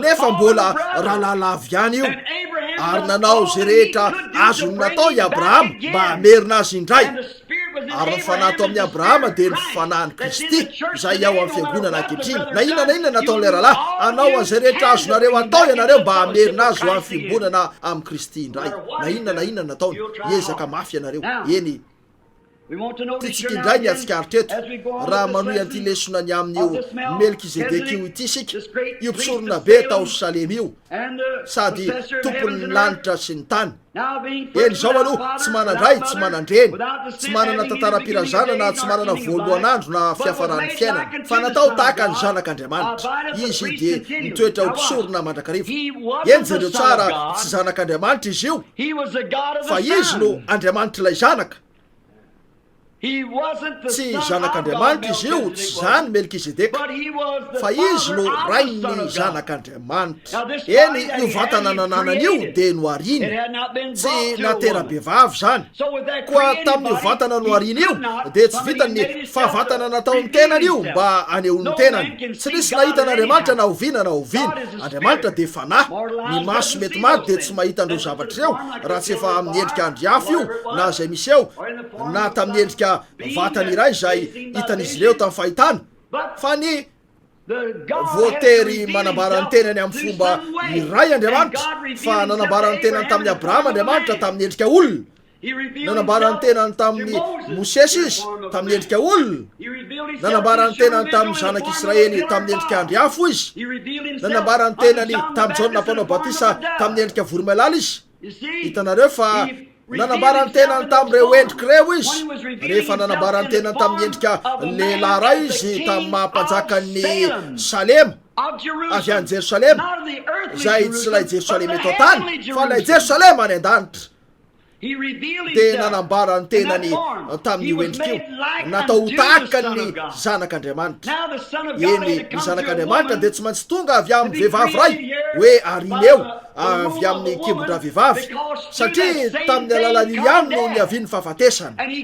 Nefa tsy afaka ho nisy tamin'ny famoronana toy izay nataon'Andriamanitra tany am-piandohana izy. Rehefa nanao ny olona tamin'ny voalohany Andriamanitra dia tsy nisy nidirany vehivavy teo, nilaza fotsiny Andriamanitra aoka izy, dia nisy olona nivoaka avy tamin'ny vovoka niantso azy izy, nefa tsy nisy nidirany vehivavy mihitsy teo, kanefa raha vehivavy dia tao amin'ny dralehilahy teo. Ary nitsoan'Andriamanitra avy amin'ny lanyvoany Adamo raha vehivavy, tsy zany ve? Avy eo raha vehivavy no niteraka lehilahy tamin'ny alalan'ny firaisana. No zany ny fomba tokana nafan'Andriamanitra, tsy afaka tonga tao amin'ny teofanio izy, tsy afaka tonga tamin'ny maha Melkizedeka izy, nilainy ho tonga ataon'ny olona, ka voatery tonga tamin'ny alalan'ny vehivavy izy. Ny taranakao no anoritoro ny lohany menarana, ary ny lohany anoritoro no mbela tongotrao. Azonareo zany? Nilain'Andriamanitra ny tonga tamin'ny alalan'ny vehivavy, ary natao zany fony izy nono natao amin'ny vatany izay hoe zanany Kristy Jesosy. Andriamanitra no tao amin'ny Kristy nampiavana an'izao tontolo izao tamin'ny tenany, fa natolony ny rany ho toy ny fanaritra ary nomeny ny ainy, ka mba amin'ny alalan'ny fatsony fahafatesana no ahafahany mamonjy anareo amin'ny fiainana mandrakizay.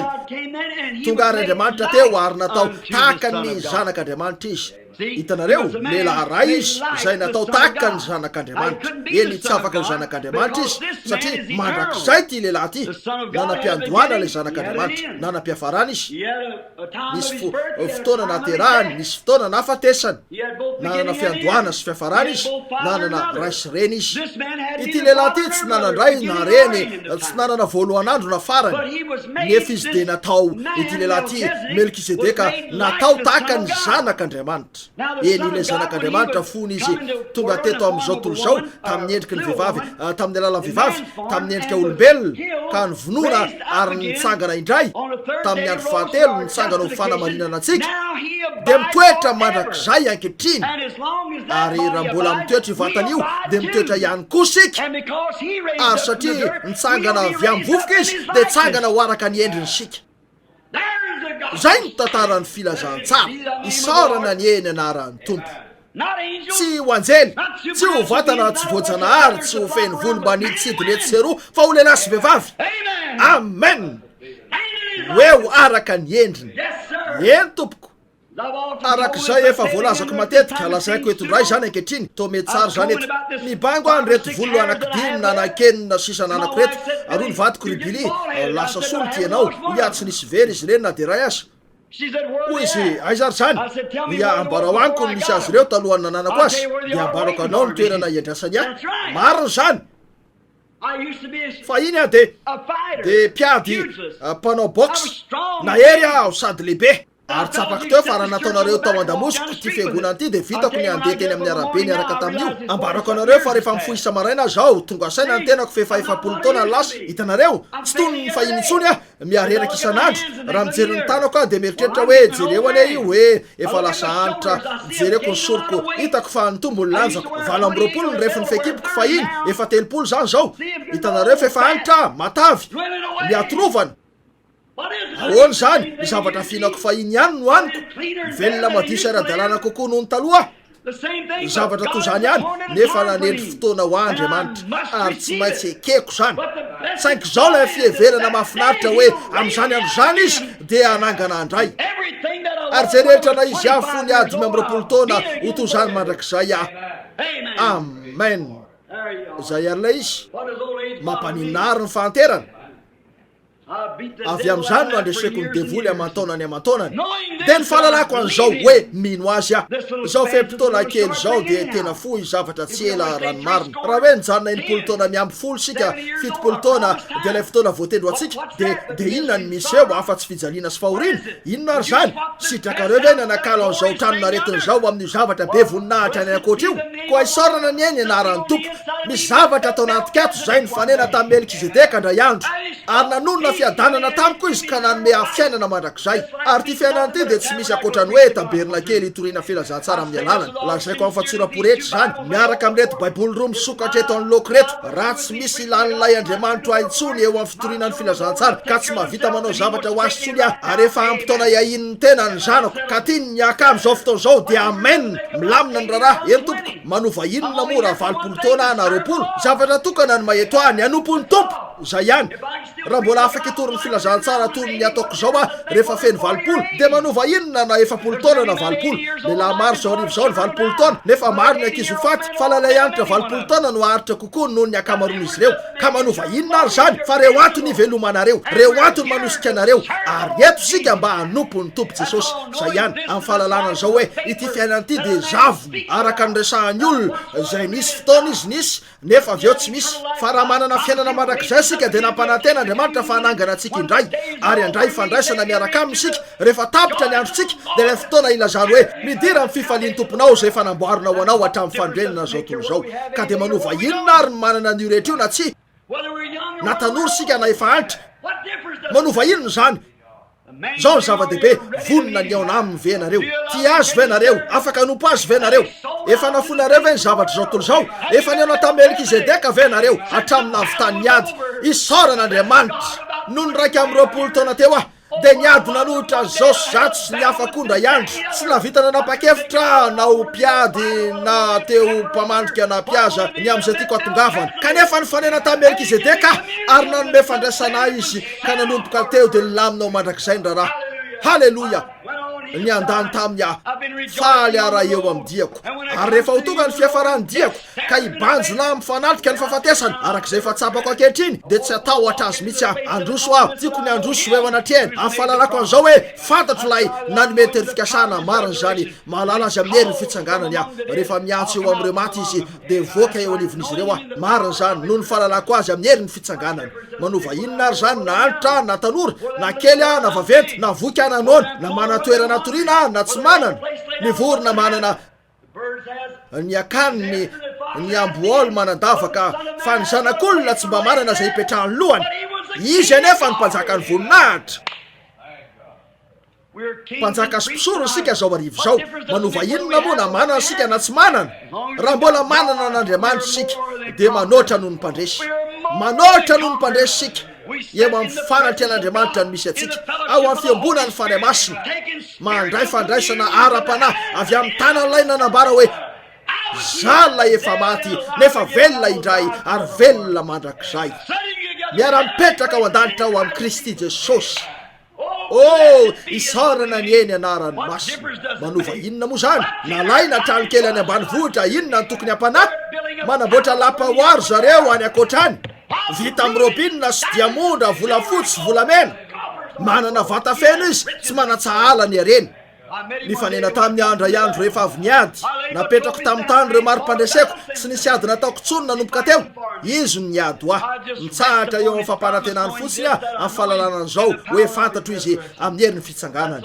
eo ny itoerany zavatra rehetra zavatra fa inona manadanja inona no azotsika atao vitanareo ve ny anaka anampy akioray amin'ny alavanareo inona ny mampanahanareo na miolakolana ny volonareo na manana anareo na tsy manova inona moa zany raha antitra anareo ka fotsy volo raha milatsaka solokareo na ratsy zany dia manova inona io amen elanela-potoana ty vetivety kely monjy fa io ny mandrakizay ka am'ireo manarivo ny taona mifandimby am'ireo taona maro mifandimby tsy ova mihitsy ianareo fa nivatsivan'ilay taona mandrakizay any tsy misy farany manova inona ary zany faly tokoa afa nifanena taminy faly tokoa afa nomeny fandraisana andray andro dia io Melkizedeka ihany zay nifanena tamin'ny Abrahama rehefa avy namono an'ireo mpanjaka zany mihitsy lay Andriamanitra ny lanitra ela Eliona lay zao no izy lehibe tsy hoe zala efa iny zao lay izy maneo ankehitriny ary nitsodrano azy izy eno ny eto somary lavidavitra eo mba ahafahantsika hiditra bebe kokoa amin'ilay leso eny ny 14 ary everiny alehibe an'io lehilahy io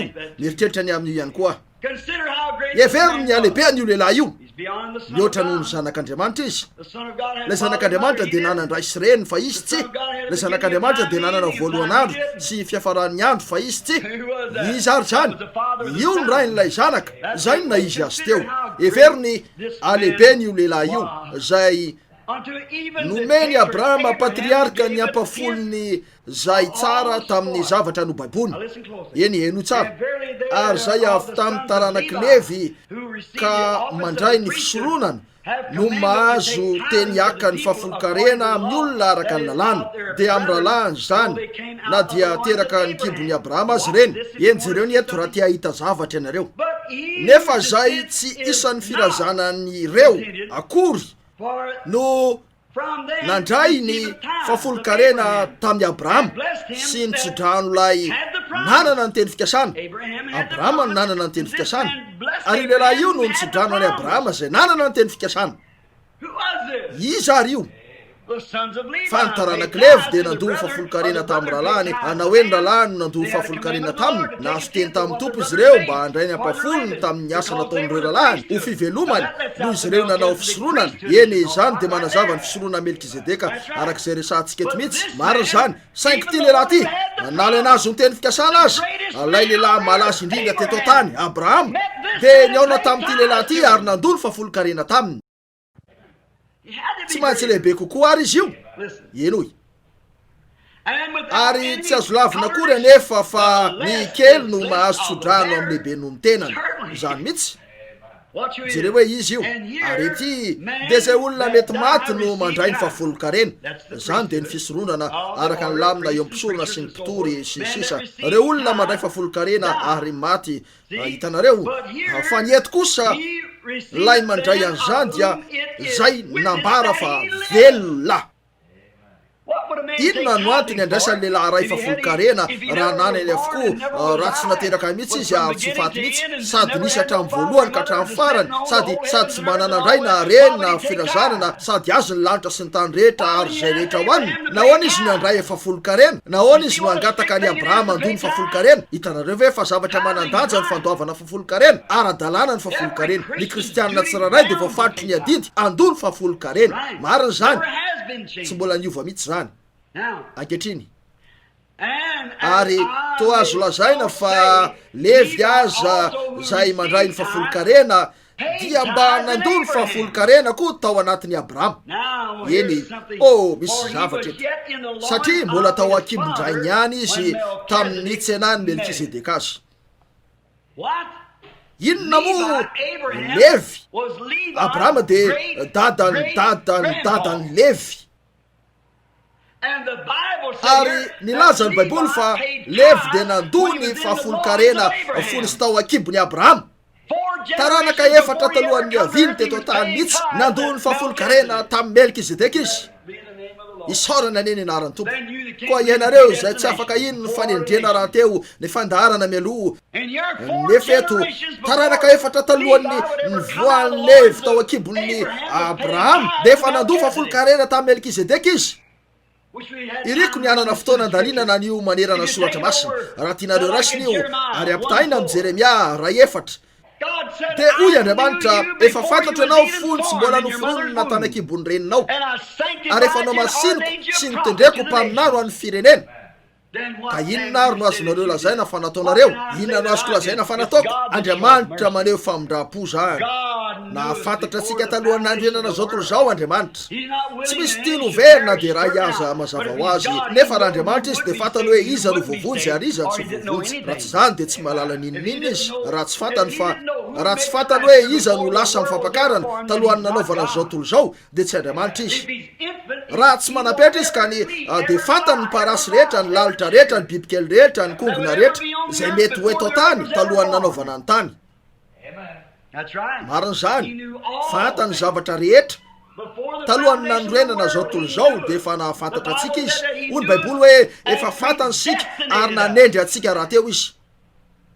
Andeha resahana tsara indray mandeha zany. Andeha sika iverina amin'ny Efesianina toko voalohany ny fahadimy ny toko voalohany ao amin'ny Efesianina fotoana foy. Tia amaky vetivety eto mba hahafahanareo ahazo hoe tsy zavatra izahako ambara aminareo fotsiny io fa zavatra izan'Andriamanitra ambara aminareo. Hitanareo? Koa enoy ary zao arao tsara. Ny toko voalohany amin'ny Efesianina. Paoly apôstôliny Kristy Jesosy no ny sitrapon'Andriamanitra ilay lehilahy nanoratra ny epistiliny Hebreo no eo ampanoratana an'ity epistily ity.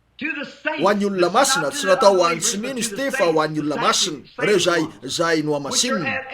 Any Efesosy zay matoky ao amin'ny Kristy Jesosy, ho aminareo any ny fahasoavana sy ny fiadanana avy amin'Andriamanitra raintsika sy Jesosy Kristy Tompo.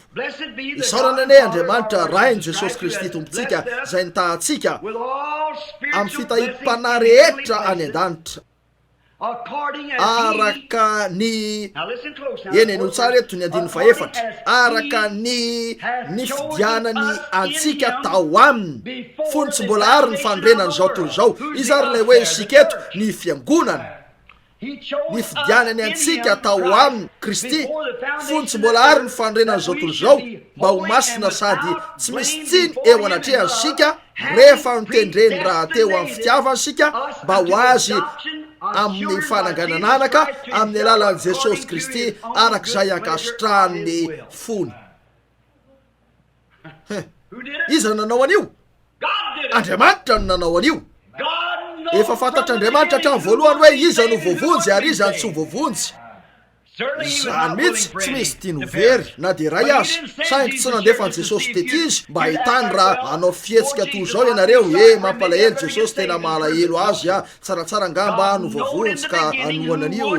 Tsy tompoko, efa fantatr'Andriamanitra tany am-piandohana hoe iza no anaiky ary iza no tsy, koa noho izany efa fantany fa anaiky ny sasany, ka de nandefa Jesosy izy mba hanao fanavotana ho an'ireo zay efa fantany mialoha, satria zay fantany mialoha no nantsony, ary reo zay nantsony no amarininy, ary reo zay no amarininy no nomeny manambarany lasa zany voninahitra. Zay ary le izy. Tsy anareo ary no mitahiry ny tenanareo, fa ny fahasoavan'Andriamanitra no mitahiry anareo. Tsy anareo no namonjy ny tenanareo na hoe tsy nisy tamin'izay nataonareo amendrika anareo hovonjeny. Ny fahasoavan'Andriamanitra no namonjy anareo, ny fahasoavan'Andriamanitra no miantso anareo, ny fahalalàn'Andriamanitra mialoha no nahafantatra anareo. Efa fantany fa ho ato amin'ity fiangonana ity anareo anio arivo talohany nametrahana ny fandrenany zao toy zao. Raha tsy manam-petra izy, raha tsy zany izy de tsy Andriamanitra. Raha mahalala ny zavadrehetra izy de Andriamanitra, raha tsy mahalala ny zavadrehetra izy de tsy Andriamanitra. Raha Andriamanitra tsy toy izy de any ataony rehetra, raha tsy any ataony rehetra de tsy Andriamanitra tsy toy izy. Zay ary le izy. Ka ahoana no ahafahanareo milaza fa misy zavatra azonareo atao? Tsy misy zavatra azonareo atao, fa fitiavana sy fahasoavan'Andriamanitra ho anareo io, na de ny mahito anareo azy. Tsy nisy zavatra azonareo natao fa niantso anareo tamin'ny fahasoavany Andriamanitra. Niaino anareo, nandre, nanaiky, hoy anareo raha Branham midika zany fa azoko atao io rehetra io, teny zany mihitsy, malalaka anareo, mahazo manao zay tiany atao io rangahy io, zany tokoa nanao an'izay tiako atao foana. Fa raha kristianina anareo de tsy te hanao ratsy. Misy vavianitra kely mipetraka etsy aoriana ny hariva ny vadiko, tia azy amin'izay rehetra atao anaty koa, ary fantatro fa vitako ny ampiaraka amin'ny vehivavy hafany ka hiala fotsiny amin'izany, ka hiteny aminy hoe rimedana anao ratsy aho, de verinareo ve fa ataoko zany? Raha tia azy marina de tsy hanao an'io, marina zany. Eny ahoana raha anao aho hoe tsy vitako zany, satria olazaiko anareo ny antony, saraka amiko izy, ary zao mpitory teny hitanareo ve nateraka zany, anala eo am'pilipitry zany, raha isaraka amiko izy, ho lehilahy sarabady manajanaka telo tsy azo keritreretiny zany, nefa za tena raha zay ny fandehany de mbola legaliste ianareo, tsy eo manfolitra legaliste ny mahatonga ahy mivelona matoky aminy, fa no za tia azy io. Tsy voatery ny anao an'io rehetra io antsitrapona anao voaka an'io satria resam-pitiavany zany. Raha tianareo ny vadinareo de toy zany ihany no ataonareo. Raha tia ny vadinareo toy zany ianareo amin'ny fitiavana Fileo, de tokony ampanao anareo inona eo amin'ny Kristy ny fitiavana Agapao, zay atapitrisany mahery lavitra.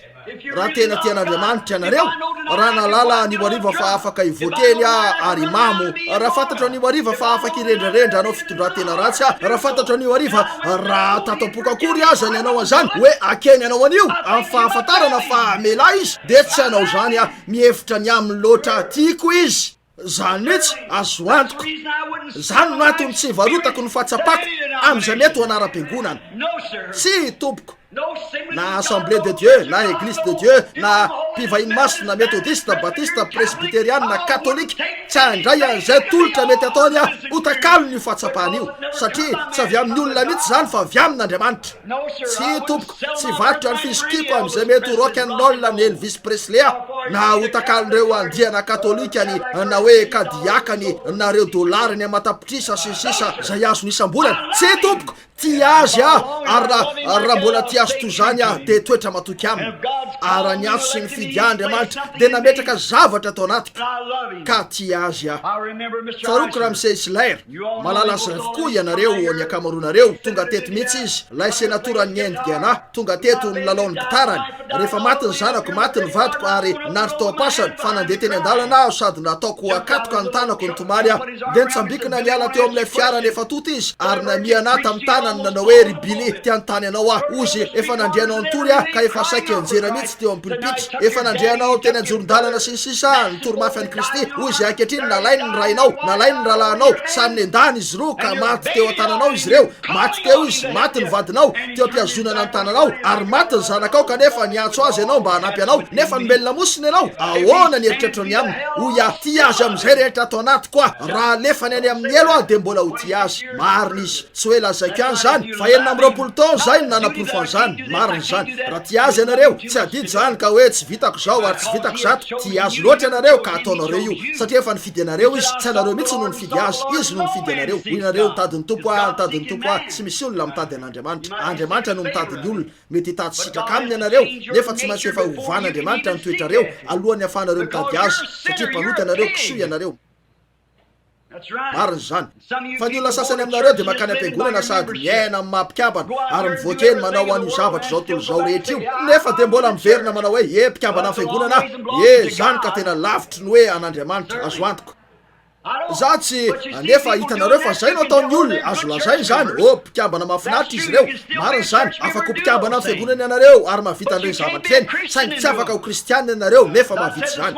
arak'izay no lazaiko tamin'ny maraina lay goaika ratsy raha mba misy ihany ny petsara velatsy de ny goaika marina zany samby fiary iray ihany nisy azo sy ny voromalala samy teo amin'ny tapakazo ray ihany fa lay goaika ratsy de afapo rehefa navosotra ka navoaka tamin'ny fiangonana io satria vitany nivoaka teny ary nipetraka teny am'izay faty biby maimbo ratsy nefa krokro sady nihinana avy amin'ny zavatra io nihinana soavaly nihinana oby na zay nisy teo ka afapo tsara saingy rehefa navotsotry ny oala voromalala de tsy nahita fitsaharana ny faladiany nanana zo tsara izy nipetraka teo amin'ny faty biby toy ny nataony goaika kanefa toetra roa samy hafa izy reo ny ray amin'izy ireo de efa voromalala hatramin'ny voalohany fa izy efa goaika hatramin'ny voalohany fa raha masikatra ianareo vitany goaika nipetraka eo amin'ny faty biby sady hihinana nio tapakandro ny voromalala hoeny atanimbary ka hihinana tapakandro ary vitany goaika nanidina ivoakeny ary hihinana sakafony voromalala arak'izay itiavany azy afaka hihinam-bary betsaka ihany tony lan'ny goaika izy na tony lan'ny voromalala fa izy io ny goaika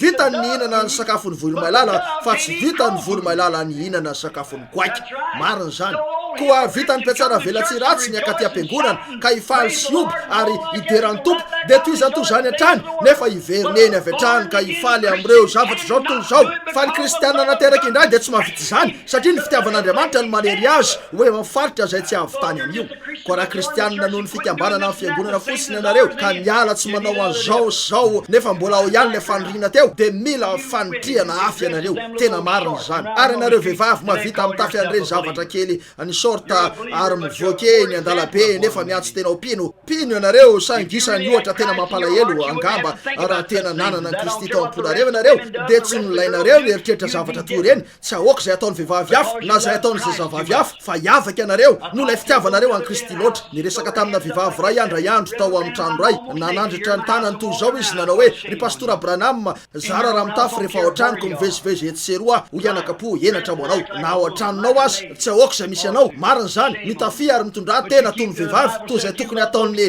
ramatoa enatra ho anareo fa tehiriziny hoy ny baiboly raha tian'ireny zavatra zany ianareo reo zavatra zao tolo zao de tsy ao anatinareo akory ny fitiavan'ny Kristy raha tiany tompo ianareo amin'ny fonareo rehetra tsotro zao amin'ny fanahinareo rehetra amin'ny sainareo rehetra de hiazona tenanareo analafitra an'ireny zavatra tsy maloto sy marikoriko reny marina zany ary ianareo diakona ianareo sasany eto zay mivoaka eny an-dalabe eny ka manala vatenda mijery ny tsiraray amin'ireny vehivavy rehetra reny enatra ho anareo nefa de miantso ny tenanareo zanak'Andriamanitra fantatro fa manindro zany nefa tsaratsara ho anareo ny voatsindrina toy zay mahay mandrakizay ka raha manao an'ireny zavatra eny ianareo eny tsy misy azonareo atao raha misy vehivavy mandeha eny an-dalabe zay zara raha miakanjo ny tena raha mijery ny tena de tsy maintsy ahita azy sangy azonareo atodika ny lohanareo hoy ny baiboly zay rehetra mijery vehivavy ila azy de fa nijangajanga taminy fony sahady avelao ahilaza zavatra aminareo raha nabavy malala fa mpamoanany amin'izany ianareo tsy ahoaka izay mety ho fahadiovanareo toy ny Lilia mety tsy ho natanteraka fahotana eo amin'izay sehatra zay ianareo ny fahotan'ny fitondran-tena maloto teo amin'ny fiainanareo fa raha ny akanjo toy izany ianareo dia ampamoahana any amin'ny fitsarana no fitsagatjakana tamin'izay lehilahy rehetra nijery anareo omby baboly mandeha ny amin'ny arabe ny tena ka iza ny meloko raha lehilahy ve sy tompoko ianareo ny meloko ianareo no naleo ny tenanareo tamin'izay fomba zay manana toerana lehibe ny vehivavy toerana masina mendrika ary tsara zany sangy tsy maintsy mitahiry ny tenany araka izany izy iazona ny anjara toerany arak'izay tokony ho maizy azy amin'ny mareny amin'ny mahavehivavy azy sy ny toetrambehivavy rehefa rava ny toetrambehivavy dia rava ny azo damosy ny firenena ary zay no antony na rava ny firenentsika ankehitriny dia noho ny faratsy ny fitondran-tena ny vehivavyntsika tena marina zany azo antoko ny fisin'ny fahalavona eo nifitsika zay no manimban'io ny zavatra ilainareo dia ny fanena indray mandeha amin'ny Melkizedeka io amen avelao izy tahanareo ka nomeanareo divay mofo fiainana mandrakizay dia iova ny fahitanareo zava-misy eo inareo dia ho afa ny fandehany tsy ho tianareo raha ifioka anareo toy ny amboolony zazalahy na ifioka lopa na izay tianareo antsona azy azo antoka fa tsy hoafy ianareo ary telaza amiko ve nareo fa miakazy toy zany ka mivoaka eny noho ny antony hafa ho inareo mangatsika kokoa io resabe ataonareo zany tsy mangatsika kokoa io manaprofo sasa fa tsy mangatsika kokoa io zany dia fandrindratsy tonga eo aminareo zany raha nabavy tsy tonga saina amin'io ianareo tsy mitady zay andratra anareo fa miezaka ny ampitandrina anareo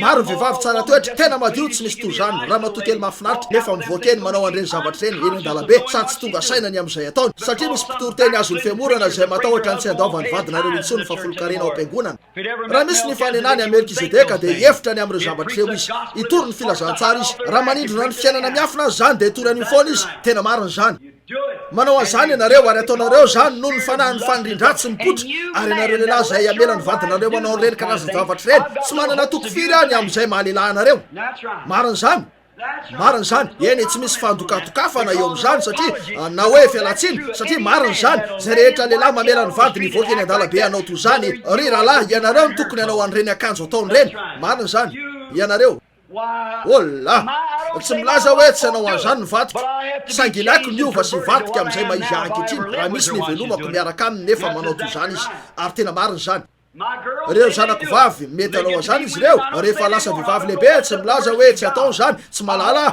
miakina amin'ny famindrapon'Andriamanitra io atenaiko fa tsy atao zany raha atao zany dia anitsakitsaka ny vavaka ny ataon'ilay ray marina izy reo anitsakitsaka ny fiainan'ny olona zay niezaka ny velona mahitsy izy reo raha misy ny anaovany an'io marina zany tiako anefa ny velona mahitsy ampianatra mahitsy ho mahitsy ka hanoro lalana azy reo ny marina raha atao zany dia hiady mafy ny lalana ho any amin'ny elo izy andalo eo ambonin'ny toroteniko andalo eo ambonin'ny kristiko andalo eo ambonin'ny fampitandremako marina zany raha misy ny anaovany an'izany azo antoka marina zany elatra ho anareo raha misy ny fanenanareo amin'ny Kristy mifanatrika ka nitahanareo izy sady nametraka ny oroky ny fakasitrahany io ao am-ponareo dia tsy ho vita ny devoly rehetra ny amin'ny ely mihitsy ny ampanao anareo an'ireny ray marina zany miova ny ala tamin'ny fahafatesana ho amin'ny fiainany ianareo ary ny fitiavanareo dia miorona amin'ireo zavatra any ambony fa tsy ireo zavatra ny tany amen tsaratsara ny alako amin'izany loha hevitra zany tena manindro zany eny ary nefa fahamarinana io eny ary androso somary lavidavitra kely any sika eto dia marana zay avy amin'ny taranaki Levy ka mandray fafolo-karena avy amin'ny asa fisononana ny mahazo teny aka ny fafolo-karena amin'ny olona araka ny lalàna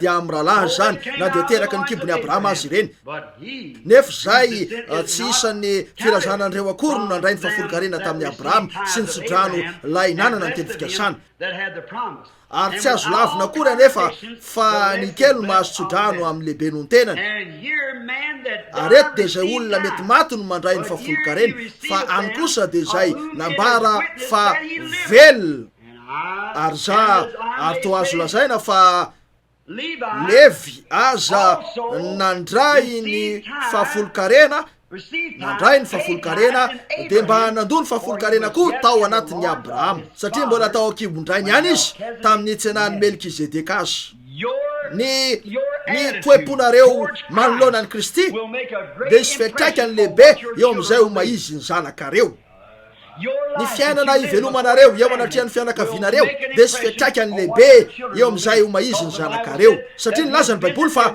amaly ny eloko ny ray aman-dreny amin'ireo zanaka hatrany amin'ny taranaka fahatelo sy faefatra izy eny fotoana fomonja alohan'ny amaranana koa raha nisy fanatanterahana etondray ilay hoe tanteraka resahana tamin'ny fisoronan'ny Levy fa tamin'izany nazahoan'ny olona ny lalàna ahoana ny mbola ilany eo ny siny mpisorona hafa iseho araka ny fanaony Melkizedeka ihany zay tsy ho tononona ho araka ny fanaony Arona ny lalàna ny fijery legalista. Ilainareo ny manao an'izao, raha tsy manao an'izao nareo dia tsy kristianina, raha tsy mitandrina sabata, raha tsy raha mihinan-kena, raha manao an'ireo zavatra ireo fiheverana legalista rehetra ireo tsy maintsy mandeha any am-piangonana ianareo, raha tsy zany ianareo dia andofa maizana any amin'io, tsy maintsy mampahory tena 7 andro. Fahadalana zany zavatra zany. Tamin'ny fahasoavan'Andriamanitra no namonjena anareo noho ny fahalalàn'Andriamanitra mialoha tamin'ny fanendreny rahateo. Niatso any Abrahama amin'ny fanendrena rahateo Andriamanitra noho ny fahalalàna mialoha. Niatso izy anany Esau ary tiany Jakoba talohany naterana izy roa. Marina zany ny fahalalàn'Andriamanitra mialoha ny mahalala andreo zavatra ireo. Hoy ianareo eo inona ary no ilana hitoriana ny filazantsara. Eny zao no lazaiko anareo. Namany an'izany Paoly na Jesosy ranomarina. Jesosy mety ozy ny fanjakany lanitra dia tahaka ny lehilahy iray izay nandeha teo amin'io tao amin'ny dobo na farihy ka nanipiny arato. Nosontoniny zany teo amin'izany na azo sokatra izy, na azo sokatra andrano izy, na azo mena rano, na azo androngo, na azo sahona, na azo ala, na azo biby mpihinana fatin-javatra, na azo trondro. Eny nandefa arato tariana fotsiny raha lehilahy. Toy zany ny filazantsara. Eto ary zany zao mitory ny filazantsara alefaka eny fotsiny ny arato. Sy tonoko zany aroya zay rehetra mila niza aoka izy ho tonga. Indro misy sasany tonga eo amin'ny alitara, miangona manodidina ny alitara izy rehetra, mivavaka izy ireo mitomany. Tsy malala hoe iza no izy, tsy anjarako zany, tsy nirany tsara. Nefa ny sasany ao misy sahony, misy androngo ny sasany, misy bibilava ny sasany, misy sokatra ny sasany, nefa misy trondro ny sasany. Tsy anjarako ny tsara hoya raha io reto ny voasitoko avy ao. Kanefa ny sahona dia efa sahona hatramin'ny voalohany. Ny ala la iala ratsy dia hipetraka eo ka hijery manodidina fotoana fohy sady ahodikodiny manodidina ny vogamasony dia ozy fantatrareo moa efa voaraiko izay mety ho zakako tamin'io. Plop plop plop plop voaka izy ireo.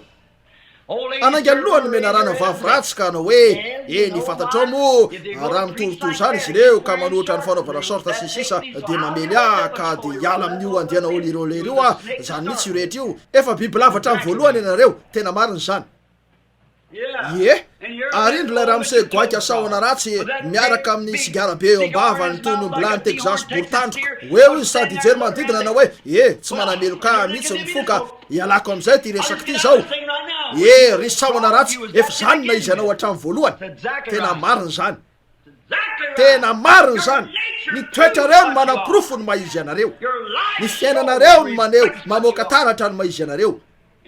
Ary tamin'ny voalohany tsy sarotra ho any ahita zany, tsy sarotra ho anareo ny ahita zany. Raha nandeha tany amin'ny toeram-piompian'ny Roslotera mipetraka eto izy dia nahita kisoa nivoaka teo amin'ny atotana diky, ninana diky, tsy hanameloka azy ny amin'izany efa kisoa izy. Ary zanak'ondry no hitako teo amin'ny atotana diky io dia antany tena hitanareo aza manafa tsy ahita azy eo ianareo. Tsy zaka ny tsotro zao io. Marina zany. Ary ny olona nateraka ny fanan'Andriamanitra dia makala ny zavatra zao tontolo zao. Marina zany. Fa raha ty zao tontolo zao ianareo na zay zavatra zao tontolo zao dia tsy ao anatinareo akory ny fitiavan'Andriamanitra. Raha miampiaraka amin'ny vehivavy isan'andro eny dia mody miteny amin'ny vatoko fa ty azy dia ho fata ny fampandainga. Ny fietsiko dia teny mafimafy kokoa noho ny teniko. Azo antoko nanaporofo tamin'ny afa tsy ty azo no za tsy matoky aminy. Raha ny teny tamiko izy fa ty nefa isaky ny mandeha dia ho any amin'ny lehilahy hafa izy dia manaporofo zany fa tsy tia izy. Marina zany. Manaporofo an'io fietsiny tsy ahoaka na toinona izany teny amiko hoe ny bilina tianao tsy manana afa-tsy anao ho fantatro fampandainga izy.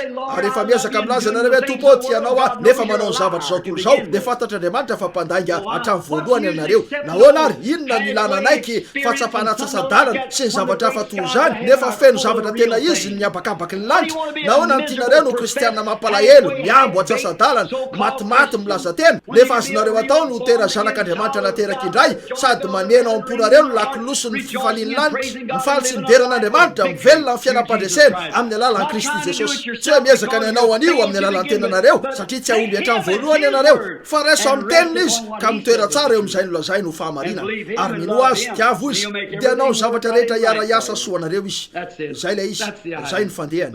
Hitanareo ane ny tompo tsy hoe te hibedy anareo kanefa rahalahy mahasoa no mahazo fibedesana fahafatesana kely zanaka ianareo hitanareo ary ny dada rehetra tiany zanany dia azo antoka fa hanitsy azy raha tsy zany izy dia tsy ho dada araka ny tokony izy tsy zany ve mariny zany fa fitsipika iray ihany no ananany dada dia ny fitsipika ny tokantrano zany ary tokana ihany ny fitsipika Andriamanitra dia ny teniny zany raha mino ny teniny sika dia hivelona amin'ny alalan'ny teniny adiditsika zany raha misy nefa ny fanenansika tamin'Andriamanitra tsy noho ny filazanareo hoe makany am-piangonana ka tsy maintsy manao an'izao mahampalahelo ianareo aza manao an'izany nahoana ny tianareo nio goaika mampalahelo osa ratsy toetra nefa afaka ho voromailala azo antoka ilaina fotsiny niovan'ny toetrareo dia niovan'ny toetrareo tonga zanaka lasy zanaka vavin'Andriamanitra ianareo miavana amin'Andriamanitra Jesosy ary amin'izany Jesosy koa mba hamasina ny olona amin'ny rano dia niaritra teny ivelan'ny vavahady Hebreo 13:12 sy 13 Romanina 10:1 satria efa noamarinina tamin'ny finosy sika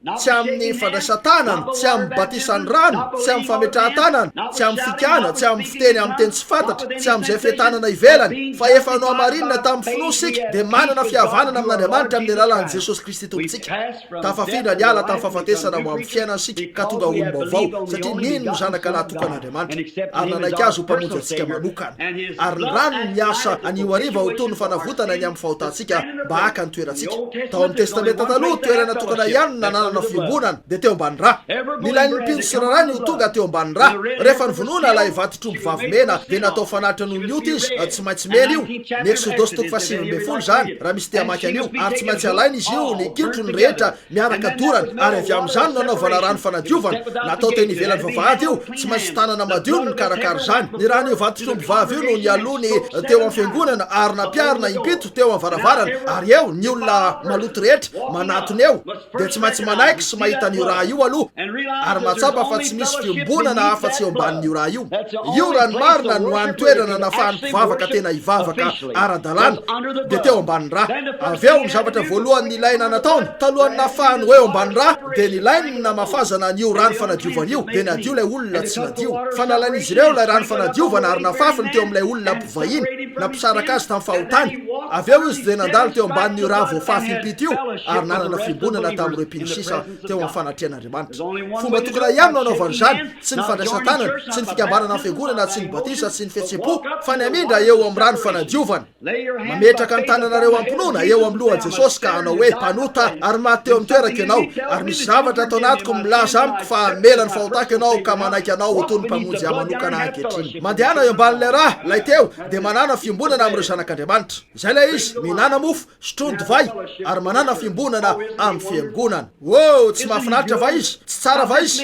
eny mety ho hafahafa aminareo zao sakaiza nefa inona no antony ijoroako eto ka ilazako andreo zavatra eo ilazan'izany va aho mba hiavana amin'olo-kafa raha zay no ataoko dia mila fibebahana milaza zany aho satria nilaza zany Andriamanitra satria tenin'Andriamanitra zany ary ianao zao ho avy ny fotoana sady efa tonga ankehitriny dia la hiandehanan'ny olona hiatsinanana sy hiakandrefana iazahany hitady ny tenin'Andriamanitra nefa tsy hahitsy zany rehefa misy fivoriana lehanareo ny zavatra voalohany ataony tena dia mitreo ary misy andiana fiteny sy fantatra sy fantikana ary misy olona mitsangana sady mitanisa soratra masina tsy akijany nefa aranofo zany zany mihitsy milaza tamintsika Andriamanitra mba tsy hanao teny maro foana tsy zany va izy raha ny soratany indray mandeha zany dia inoy tsy ilainy nilazan'io indray ekena ny fiteny sy fantatra sy ny fantikana kanefa tsy maintsy afatra mivantana eo fiangonana sy ny olona zany fa tsy hoe aranofo sy sisa toy zany avy eo dia tafiditra amin'ireny zavatra hafa rehetrareny ianareo da ihany misy lehilahy roa niditra tao amin'ny lehilahy ray sy ny vadiny ary lehilahy ray hafa sy ny vadiny mbola mpivady tanora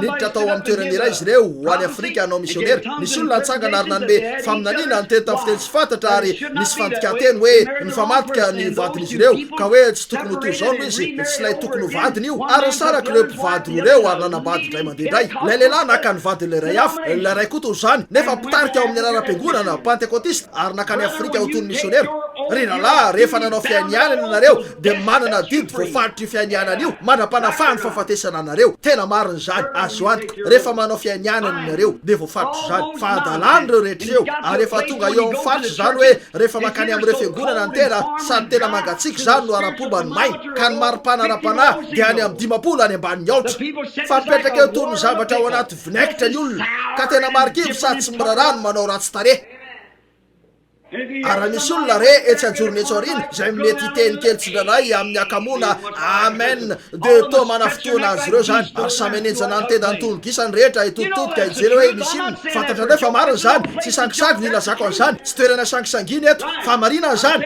eny lazaiko zany satria famarinany filazantsara ary ny lafililany mahita andiana fahadalàna eo amin'ny atotana fientanana ivelany ara-nofo miseho tena ary aty aparan'ilay tena tenin'Andriamanitra de tonga eo amin'ny toerana zay zara raha misy andrenesana an'izany misy la eo anivon-dalana lay filazantsara lay azavana eo amin'ny lalako halleloia ny rano zanak'ondry lay fitiavan'Andriamanitra no mampisaraka atsika amin'ireo zavatra zao tontolo zao efa niteny tamin'ny fiteny sy fantatra ve anao rahalahy tsy azonao lay izy efa nikikika ve anao ka tena nisy atsika tsapanao niakatra tao an-damosinao efa nahita vaingana ve anao oh fahadalany tsy misy ny toy zany nino ny tompo Jesosy Kristy ve anareo ka nanaiky azy toy ny mpamonjy anareo manokana fa ny fanan'Andriamanitra no miara-manambara ny fanahinareo fa zanaka lasy zanaka vavin'Andriamanitra anareo ary ny fiainanareo dia mamoaka ny vokatry ny fitiavana fifaliana fiadanana faharipo fanaovatsoa fahalemem-panahy fahamoram-panahy ko de kristianina ianareo raha tsy misy zany dia tsy ahoako zay mety ataonareo o Paoly azoko atolotra hodorana toy ny sorona ny tenako ka malala ny zava-miafina rehetra momba an'Andriamanitra ka mahafindra tenibohitra amin'ny finoko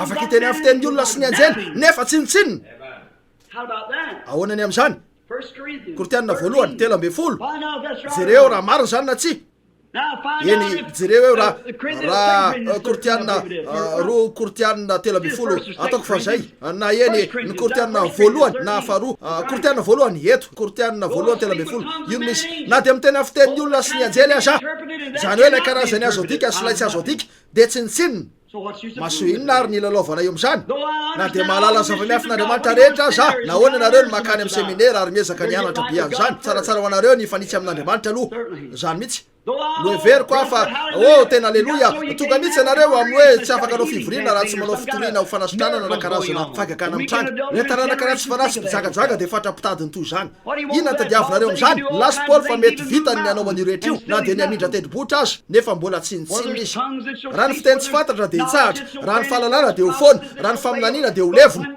saingy rehefa tonga ny tanteraka de aritra mandrakizay zany ary ny fitiavana ny fahatanterahana tia zao tolo zao loatra Andriamanitra ka nomeny zalana tokana ka hoe zay rehetra mangoritsina zay rehetra mangofogofotra zay rehetra miteny tsy fantatra sa zay izy zay rehetra mino azy de tsy ho faty fa anana fiainana mandrakizay ino zany rakizy manasarotra be an'io no ezany izy ireo atao amin'ny zavatra maro toy zao zato nefa de bangona amin'ny zavatra tokana zany de ny finoanareo manokana an'Andriamanitra zay lay izy io ny manambara zany fa tamin'ny finoana fa tsy hoe fahatsapany ivelany tamin'ny finoana fa tsy hoe fihetsepo tamin'ny finoana fa tsy hoe fietanana fa tamin'ny finoana no namonjena anareo ary zany de tamin'ny no ianareo nitadiny tompo ve no ianareo olona tsara ve satria Andriamanitra tamin'ny fahasoavana nalalanareo mialokana ny endry anareo amin'ny fiainana mandrakizay o Jesosy tsy misy olona mahay manatona raha tsy tao miraiky ary zay rehetra manatona de omeko fiainana mandrakizay tsy misy mahay mandrobaka azy amin'ny tanako izy ireo voavonjy mandrakizay izy ireo eo amiko izy ireo tsy misy mahay mandrobaka azy amin'ny tanany raiky fa nomeny azy izy ireo fa natom-pitiavana ho azy izy ireo ary zay rehetra fantany raha teo no natsony tsy miantsin'izany izy afa-tsy zay fa fantany zay rehetra nantsony no amarininy zay rehetra no amarininy no nomeny voninahitra koa hitanareo fa eo amin'ny fitsarana tanteraka sika eny fantatro fa misy legalista marobeto le 7 ny aminareo nefa jereo tsara raha andray an'izao ianareo ka tonga sainy fa tsy hoe mitady zay ilazana zavatra aminareo avy eo ianareo raha labranama no veriko foana fa ny laiko ny nanao an'izao ary ny laiko ny nanao an'zato misy tena mampiavaka azy eo rahalahy ny amin'izay ilaina ataonareo sy ny amin'izay tianareo atao voavonjy ianareo izay tsy hoe satria nisy zavatra ny ilaina nataonareo tamin'izany voavonjy ianareo satria Andriamanitra efa namonjy ianareo talohany nanorenana zao tontolo zao enoy eto hoy ny baiboly ao amin'ny apokalipsy hitondra anareo eo amin'ny voalohany hatramin'ny farany hoy ny baiboly ao amin'ny apokalipsy hoe rehefa tonga lay bibidia de namitaka an'izay rehetra teto ambonin'ny tany izy lay bibidia zany namitaka an'izay rehetra teto ambonin'ny tany izy zay tsy nanana ny anarany voasoratra tao amin'ny bokin'ny fiainany zanak'ondry hatramin'ny andohany fifoazam-panahy ve tsy afa hafarenesina ve zany hatramin'ny torin lay mpitoroteny an'io toriteny mahery io ve hatramin'ny asitrana an'io lehilahy io ve hatramin'ny fanorenany zao tontolo zao taizy Jesosy ny voavono teo Kalvari ve tsy tompoko Jesosy de efa voavono talohany nanorenana zao tontolo zao indro ny zanak'ondron'Andriamanitra zay efa voavony talohany nanorenana zao tontolo zao. Andriamanitra tany am-piandohana rehefa nahita ny fahotana izy, nahita ny zavatra hitranga, dia nitonony ny teny ary Jesosy dia efa novonona talohany nanorenana zao tontolo zao. Ary ny olona rehetra zay efa voavonjy dia efa voavonjy raha araka ny Baiboly rehefa nivonona tao an-tsain'Andriamanitra ny zanak'ondry talohany nanorenana zao tontolo zao. Efa tafiditra tao amin'ny famonjeny ianareo teo. Koa inona ary no ataonareo ny amin'izany? Andriamanitra zany saorana neny anaran'ny Tompo. Andriamanitra no miasa, tsy zay manirina zay miazakazaka fa Andriamanitra maneho famindrapo. Raha voavony talohany nanorenana zao tontolo zao Jesosy dia nilaina 4 fotoana vao tena nitrangy zany. Saingy rehefa voatonon'Andriamanitra eto zany dia miorona mafy ny ten'Andriamanitra rehetra. Tsy miovy zany, tsy azo saratsarahana, tsy afaka o diso. Ary rehefa nivonon'Andriamanitra ilay zanaka talohany nanorenana zao tontolo zao dia tony efa voavony arak'izay nahazo azy teo Kalvari mihitsy izy. Asa efa vitsy zany rehefa nilazan'io Andriamanitra. Ary tsaroa fa rehefa voavony ilay zanak'ondry dia efa tafiditra tao amin'ilay fanatitra ny famonjenanareo, satria hoy ny Baiboly voasoratra tao amin'ny boky ny fiainan'ny zanak'ondry talohany nanorenana zao tontolo zao ny anaranareo. Ahoana ny amin'izany? Ka inona no ataontsika? Andriamanitra maneho famindrapo io. Andriamanitra no niantso anareo, Andriamanitra no nifidy anareo tao amin'ny Kristy talohany nanorenana zao tontolo zao. Ho Jesosy tsy anareo no nifidy ahy, za no nifidy anareo. Ary efa nahalala anareo aho talohany nanorenana zao tontolo zao. Zay ary le izy. Koa hitanareo fa zay no malala ny tahotra rehetra aminareo. Manontany tena raha vitako miazona hatramin'ny farany, vitako zany isaoran'Andriamanitra raha mahazona hatramin'ny farany fotsiny aho. Tsy hoe raha mahazona sa tsy, fa hoe raha nahazona izy na tsy. Ka zay nataony fa tsy zay nataoko, zay nataony. Zany ve ny teo ambany lalan'ny fanavotana? Zavatra kely tiako lazaina alohan'ny amaranana ny eto. Ahoana raha nisy reny biby antitra miteraka apondra kely, ary io apondra kely io miraraka ny sofiny, bana ny masony, mifandona ny lohaliny, tsy maintsy ny tongony, ny rambony mihitsitra be eny ambony eny. Biby mahatsiravina ny endriny. Eny ny olona rehetra raha afaka etrehitra io apondra kely io ka na hoe edy ireo any rehefa hivoaka ny trano izy ireo any maraina ambarako anareo, azo antoka fa hokapohany lohako satria tsy nomeny izy ireo hanina mihitsy aho. Jereo nefa mahatsiravina ny fahitana tsy manana anjara na dia kely aza. Eny marina zany, tsy nanana anjara ianareo. Teraka teto tany aho, saingy jereo fa mahatsiravina toy inona ny endriko ka tsy hanana anjara mihitsy aho. Tsy hoasiko io, tsy hanana an'io aho, hitanareo. Fa ahoana kosa raha tena nahalala ny lalàna ny reniny, milaza izy hoe rianaka. Marina zany, tena mivilambila ny tianao ka tsy metrika nihinana ny hanina avy eto tany akory.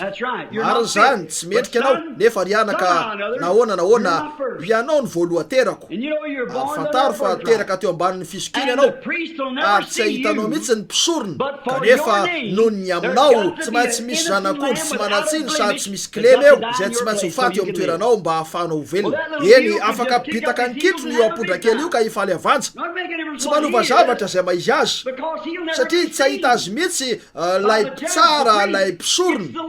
Lay zanak'ondry no jeren'ny mpisorona, tsy lay apondra fa lay zanak'ondry.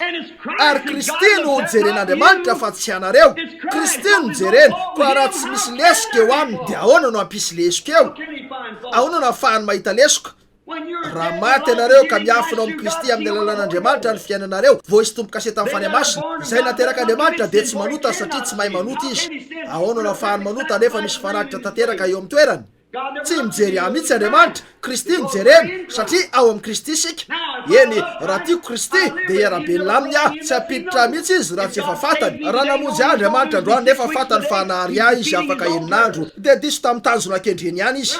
Marina zany, tsy mahalala no avy akory izy eo, fa raha namonjy ahy izy dia tamin'ny fahalalana. Inona no antony itiavany hamonjena ahy amin'ny fahalalana fa nahary ahy izy? Tsy manao zavatra Andriamanitra avy eo mihemotra amin'izany afaka roa herinandro ny amin'ny fiazonana ny teny fikasana. Raha mamonjy anareo izy dia eo amin'ny fotoana somandrak'izay zany. Eny mety entana be anareo ka na hoe eny isaonan'Andriamanitra aleloia ny teny tafiteny tsy fantatra nika ananako io aleloia. Tsy midika zany fa anananareo la izy, saingy rahalahy rehefa misy zavatra midy nato ka miorona amin'ny Kristy anareo dia manaraka anareo ny vokatry ny fanahy. Manambaritsika ny fanahy fanahitsika sy ny fanahy fa zanakalahy sy zanakavavin'Andriamanitra. Anandro hoe zany sakaiza iazona anareo hoe tontolo lalina iresana zany tiako zany tianareo iverina eto amin'ity tabernakle ty tsy ndraindray raha mitahiry ny aiko Andriamanitra. Tiako nitahira anareo mioripaka sy tena mifototra amin'izany finoana masina zany. Tsy tiako nahita anareo hitanilaila amin'ny rivotry ny fampianarana kely rehetra io ka izongozona asiana ho an'io rehetra io ny amin'ny fananana raha kely eo amin'ny tanany na misy atsika kely eo amin'ny tavany na zavatra hafa na mahita karazana azavana eo anatrehany na karazana zavatra sy ny fitiavatena toy ny voalaza amin'ny baiboly hoe niavinavina tao polisy ka tsy nahita na inona na inona marina zany. Tiako mafiorina ao amin'ny teny anareo raha zao nolazainy tompo io de mitoera amin'izany miveloma amin'izany io no rima sy tolima ho an'izao andro zao tian'Andriamanitra ny veloma anareo amin'ny alalan'izany raha tsy ao amin'ny teny io de adinoiny aminy miveloma ho an'Andriamanitra miveloma ho an'i Kristy ary raha manomboka amin'ireny fonareo ka fantatrareo fa nisy zavatra nitranga de miverena eo amin'ny altara ary atao voe Kristy eo avaozy ny fifalian'ny famonjena omeo io fitiavana zay nananako fahiny io misy fenah zany tompo misy zavatra nataoko ataovy masiny indray ijoro tompo tsy misy zavatra azoko atao tsy vitako niala am'izao na iala am'zato mitodika aminao mba anaisitro an'izany amiko tompo fa tianao de miala eto amin'ty altara ty olombavao ny Kristy Jesosy de tsy ilainareo tsony miakina amin'ny fiangonanareo na iakina ampisoronareo na iakina amin'ny pastoranareo miakina amin'ny raha ny tompo Jesosy latsaka ianareo fa fahasoavana ny namonjenanareo andesika ivavaka. Tompo fampianarana enitra tokoa zany fotoana zao ahafahan'ity fiangonana kely ty hinana hena fa tsy lay ronono ny teny intsony efa ela loatra zay na teo amin'ny ronono anay na nomeny bibirao an'ny zazamena nefa tsy maintsy mihinana vetikaniny zay satria efa manakaiky ny andro fotoan-tsarotra lehibe maro no efa antomotra ary olana maro no miandry eny an-dalana ary fantatray fa tsy ahatsara mihitsy ny fotoana fantatray fa eo amin'ny farany zay iaratsy hatrany hatrany ihany ny fotoana mandra-piavan'i Jesosy raha araka ny soratra masina tsy afaka ampanantena azy ireo zavatra amin'ity fiainana ity zay fa ny amin'ilay fiainana ho avy afaka ampanantena azy ireo fiainana mandrakizay amin'ny alalany teninao zay raha ino zanak'Andriamanitra izy ireo ka anaiky azy ho fanavotana azy de lay naka ny toerany de lay mitondra ny otany ekeo zany ankehitriny otonga pino ane reo tsy pino engane reo niambo mpiangony ka eto any mariva zay niambo mpivavaka ka niaina fotsiny tao am-piangonana engane ka andray fahatsapana miaraka amin'Andriamanitra izy ireo ka izy fitiavana miavaka tokoa ampony zay atonga azy hitomany noho ny otany ho faty amin'ny maizy azy ka ateraka ny fanahy masina indray de alemy sy mora fanahy ho be fitiavana ary ho feny fifaliana sy fitahina velona miavaka tokoa ary atonga azy ireo tena masira ka atonga ny olona manodidina azy angetahita nitovy aminy ekeo zany tompo fangatanay amin'ny anarany zany aoka iondrika trano lohatsika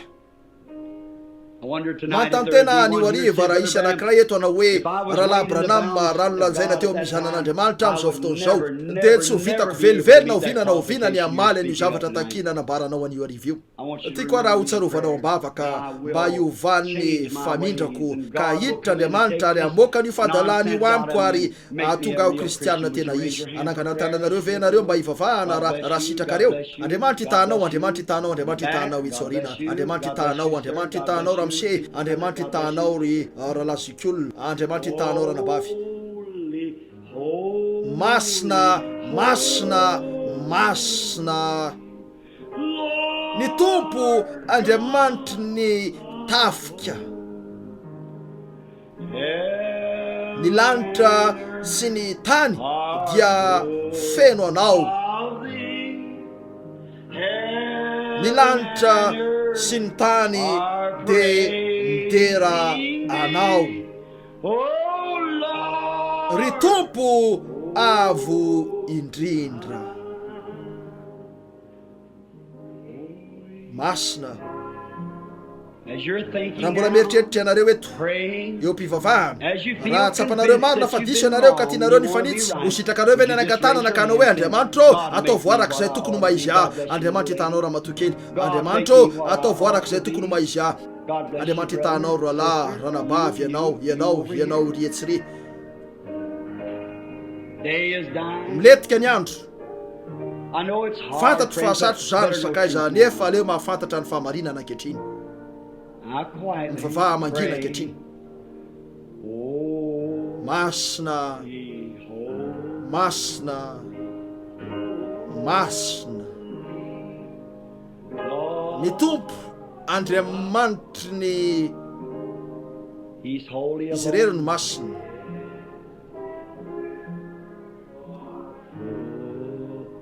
Feno anao, ny lanitra sy ny tany de midera anao, ry tompo avo indrindra. Ry ray any an-danitra raha iny fa midina ny masoandro rehefa hariva dia miangona ao anaty azo ny fody lamena miaraka amin'ireo malalany, samy makany amin'ny akany ny vorona manidina eny amin'ireo tarobiny volo malala eny amin'ny avo mba tsy haneligely azy amin'ny alina ny bibilava. Petraka eo izy ireo sady mifampiresaka mandra-patorona, letika ny masoandro amin'ny farany.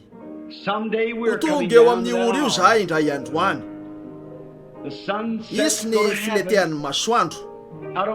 Tsy fantatro hoe rahoviana tompo, nefa misy olona eto an'io hariva izay resy lahatra fa diso izy, ka te ho tonga eo amin'ny toerana zay tahaka ny Lincoln tonga teo rehefa ho faty, dia nanao hoe atodio eo amin'ny filetehan'ny masoandro ny tavako, dia nataony hoe rainay izay any an-danitra. Toy ny voalaza ny modizo kolona hoe fahafatesana hoe zao no andro andraisako satroboninahitra. Ry mandrak'izay eo, ekeo izy ireo amin'izao fotoana zao, ampinoana raha iny fa mipetraka eo amin'ny sezany izy. Ianao no nandodona ny fony teo amin'ny sezany, eo ny altarany. Zao ny fotoana anekenao azy ireo amin'izao fotoana zao. Hoy ianao izay manatona dia tsy mba misy laviko. Andray androany rehefa miletika ny masoandro dia hoe ho anilany fandriny raha matona rangavady analavitra ny dokotera. Masina masina io fahanginana malefaka mahafinaritra mialoha kely ny filetehan'ny masoandro io. Rehefa afaka itsangany zay ka na hoe ry masoandro miletika ry kitana takariva, misy antso ray mazava ho aho, ka enga ane tsisy fisetona eo amin'ny fitsarana rehefa hoeny an-dranomasina. Andriamanitro ekeo azy ireo zany. Amin'izao ora zao raha miandry izy ireo, miandry ny fitahin'Andriamanitra hoe ho aminy. Anaisitra ny fahatezerana tsy voafehy rehetra ny amin'izao tontolo zao rehetra, analavitra azy ary mary fo vaovao ao aminy. Hoy ianao esoniko hiala ilay foratsy ary asiako fonofo ao ary ataoko ao amin'ny fo io ny fanahiko, dia anaraka ny lalako izy ireo ary tandrina ny ditika, satria fitsipika ny amin'ny fitiavana io fa tsy hoe adidy. Avy amin'ny fitiavana io ka ny fitiavana ny manery anay ianao manio, adidiny amin'ny fitiavana zany ka manery anay, adidinay ny manaraka ny fitiavana. Ary mivavaka Andriamanitra ny hanomezanao an'izany ho an'ny rehetra izay nanangana ny tanany amin'ny arivo, ary ireo izay tsy nanangana ny tanany ataony ane zany zao noho ny fahasoavana, ka hanangana ny tanany izy hanekenanao, ka ho feno ny fanahinao amin'ny toetra malefaka io, mora atony manetry tena, ka ho feno fahasoavana dia voaketo olona miova toy inona ny firany vorona, miova toy inona ny rehetra manodidina aoriany ora io. Ry Tompo avo indrindra. Masina, masina, masina. Ny Tompo Andriamanitra ny tafika, ny lanitra sy ny tany dia feno anao, ny lanitra sy ny tany dia midera anao. Ry Tompo avo indrindra. Ho anareo izay nanondrika ny lohanareo, ho anareo izay nanangana ny tananareo mba ho tsarovana bavaka, ka mahatsapa fa niresaka tamin'ny fomba niavaka Andriamanitra eto, tsy tamin'ny fihetsem-po fa nisy zavatra fotsiny ao anatinareo lalilao.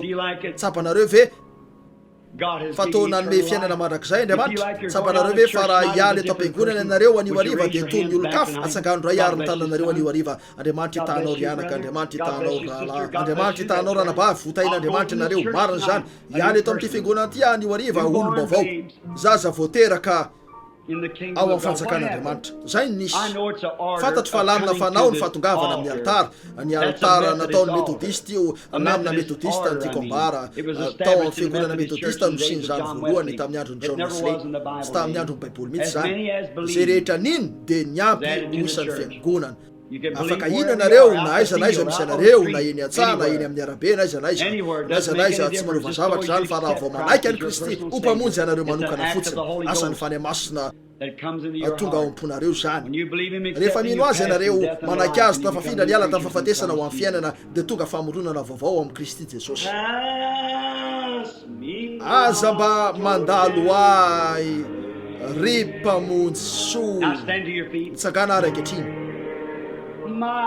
no fitarainako tsotra raha mbola miantso ny afy ianao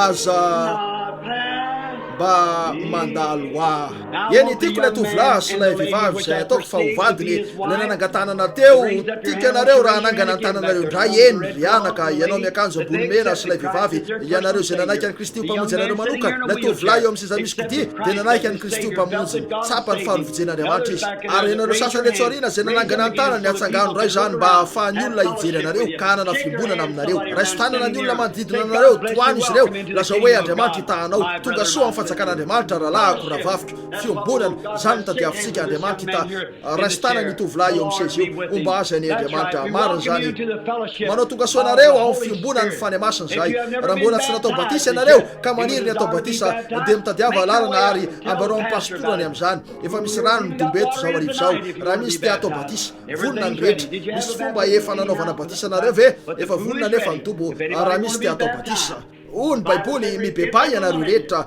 areo ka atao batisa amin'ny anaran'i Jesosy Kristy ho famelana ny fahotanareo ary ianareo andray ny fanomezana dia ny fanemasina fa ny teny fikasana dia ho anareo sy ny zanakareo zay rehetra lavitra na iza tsy ny tompo Andriamantsika ty azo ve nareo atsangano ny tananareo tsy mahafinaritra va izy mahafaly anareo ve ty boky ny Hebreo ty tianareo ve zany mahafinaritra eny fanitsiny zany sady entitra zany no mahitsy be nefa tiatsika zany zay ny fomba hitiavantsika azy tsy mila zany amin'ny fomba hafa sika eny inonareo ve fa nanana fahefana nitoriana an'io araka zany Paoly ho Paoly ary raha misy anjely tonga ka nitory filazantsara hafa dia aoka ho voaozina izy tsy zany ve ko dia tia azy amin'ny fotsika rehetra sika ankehitriny angataka ny pastora mba ho tonga eto fotoana fohy dia ny rahalahntsika sarobidy rahalahy Neville fa hanana teny ambara aminareo izy ary eny raha sitraky ny tompo ahitanareo zay ny alarobia arivo ary anao fandaminana mikasika ny fandehanana ny amin'ilay takariva iangonana miaraka amin'ny rahalahy Graham areo koa ny fanohizana eto ny fitoriana ny toko 7 sy 9 amin'izao larobia ho avy zao rahalahy Neville.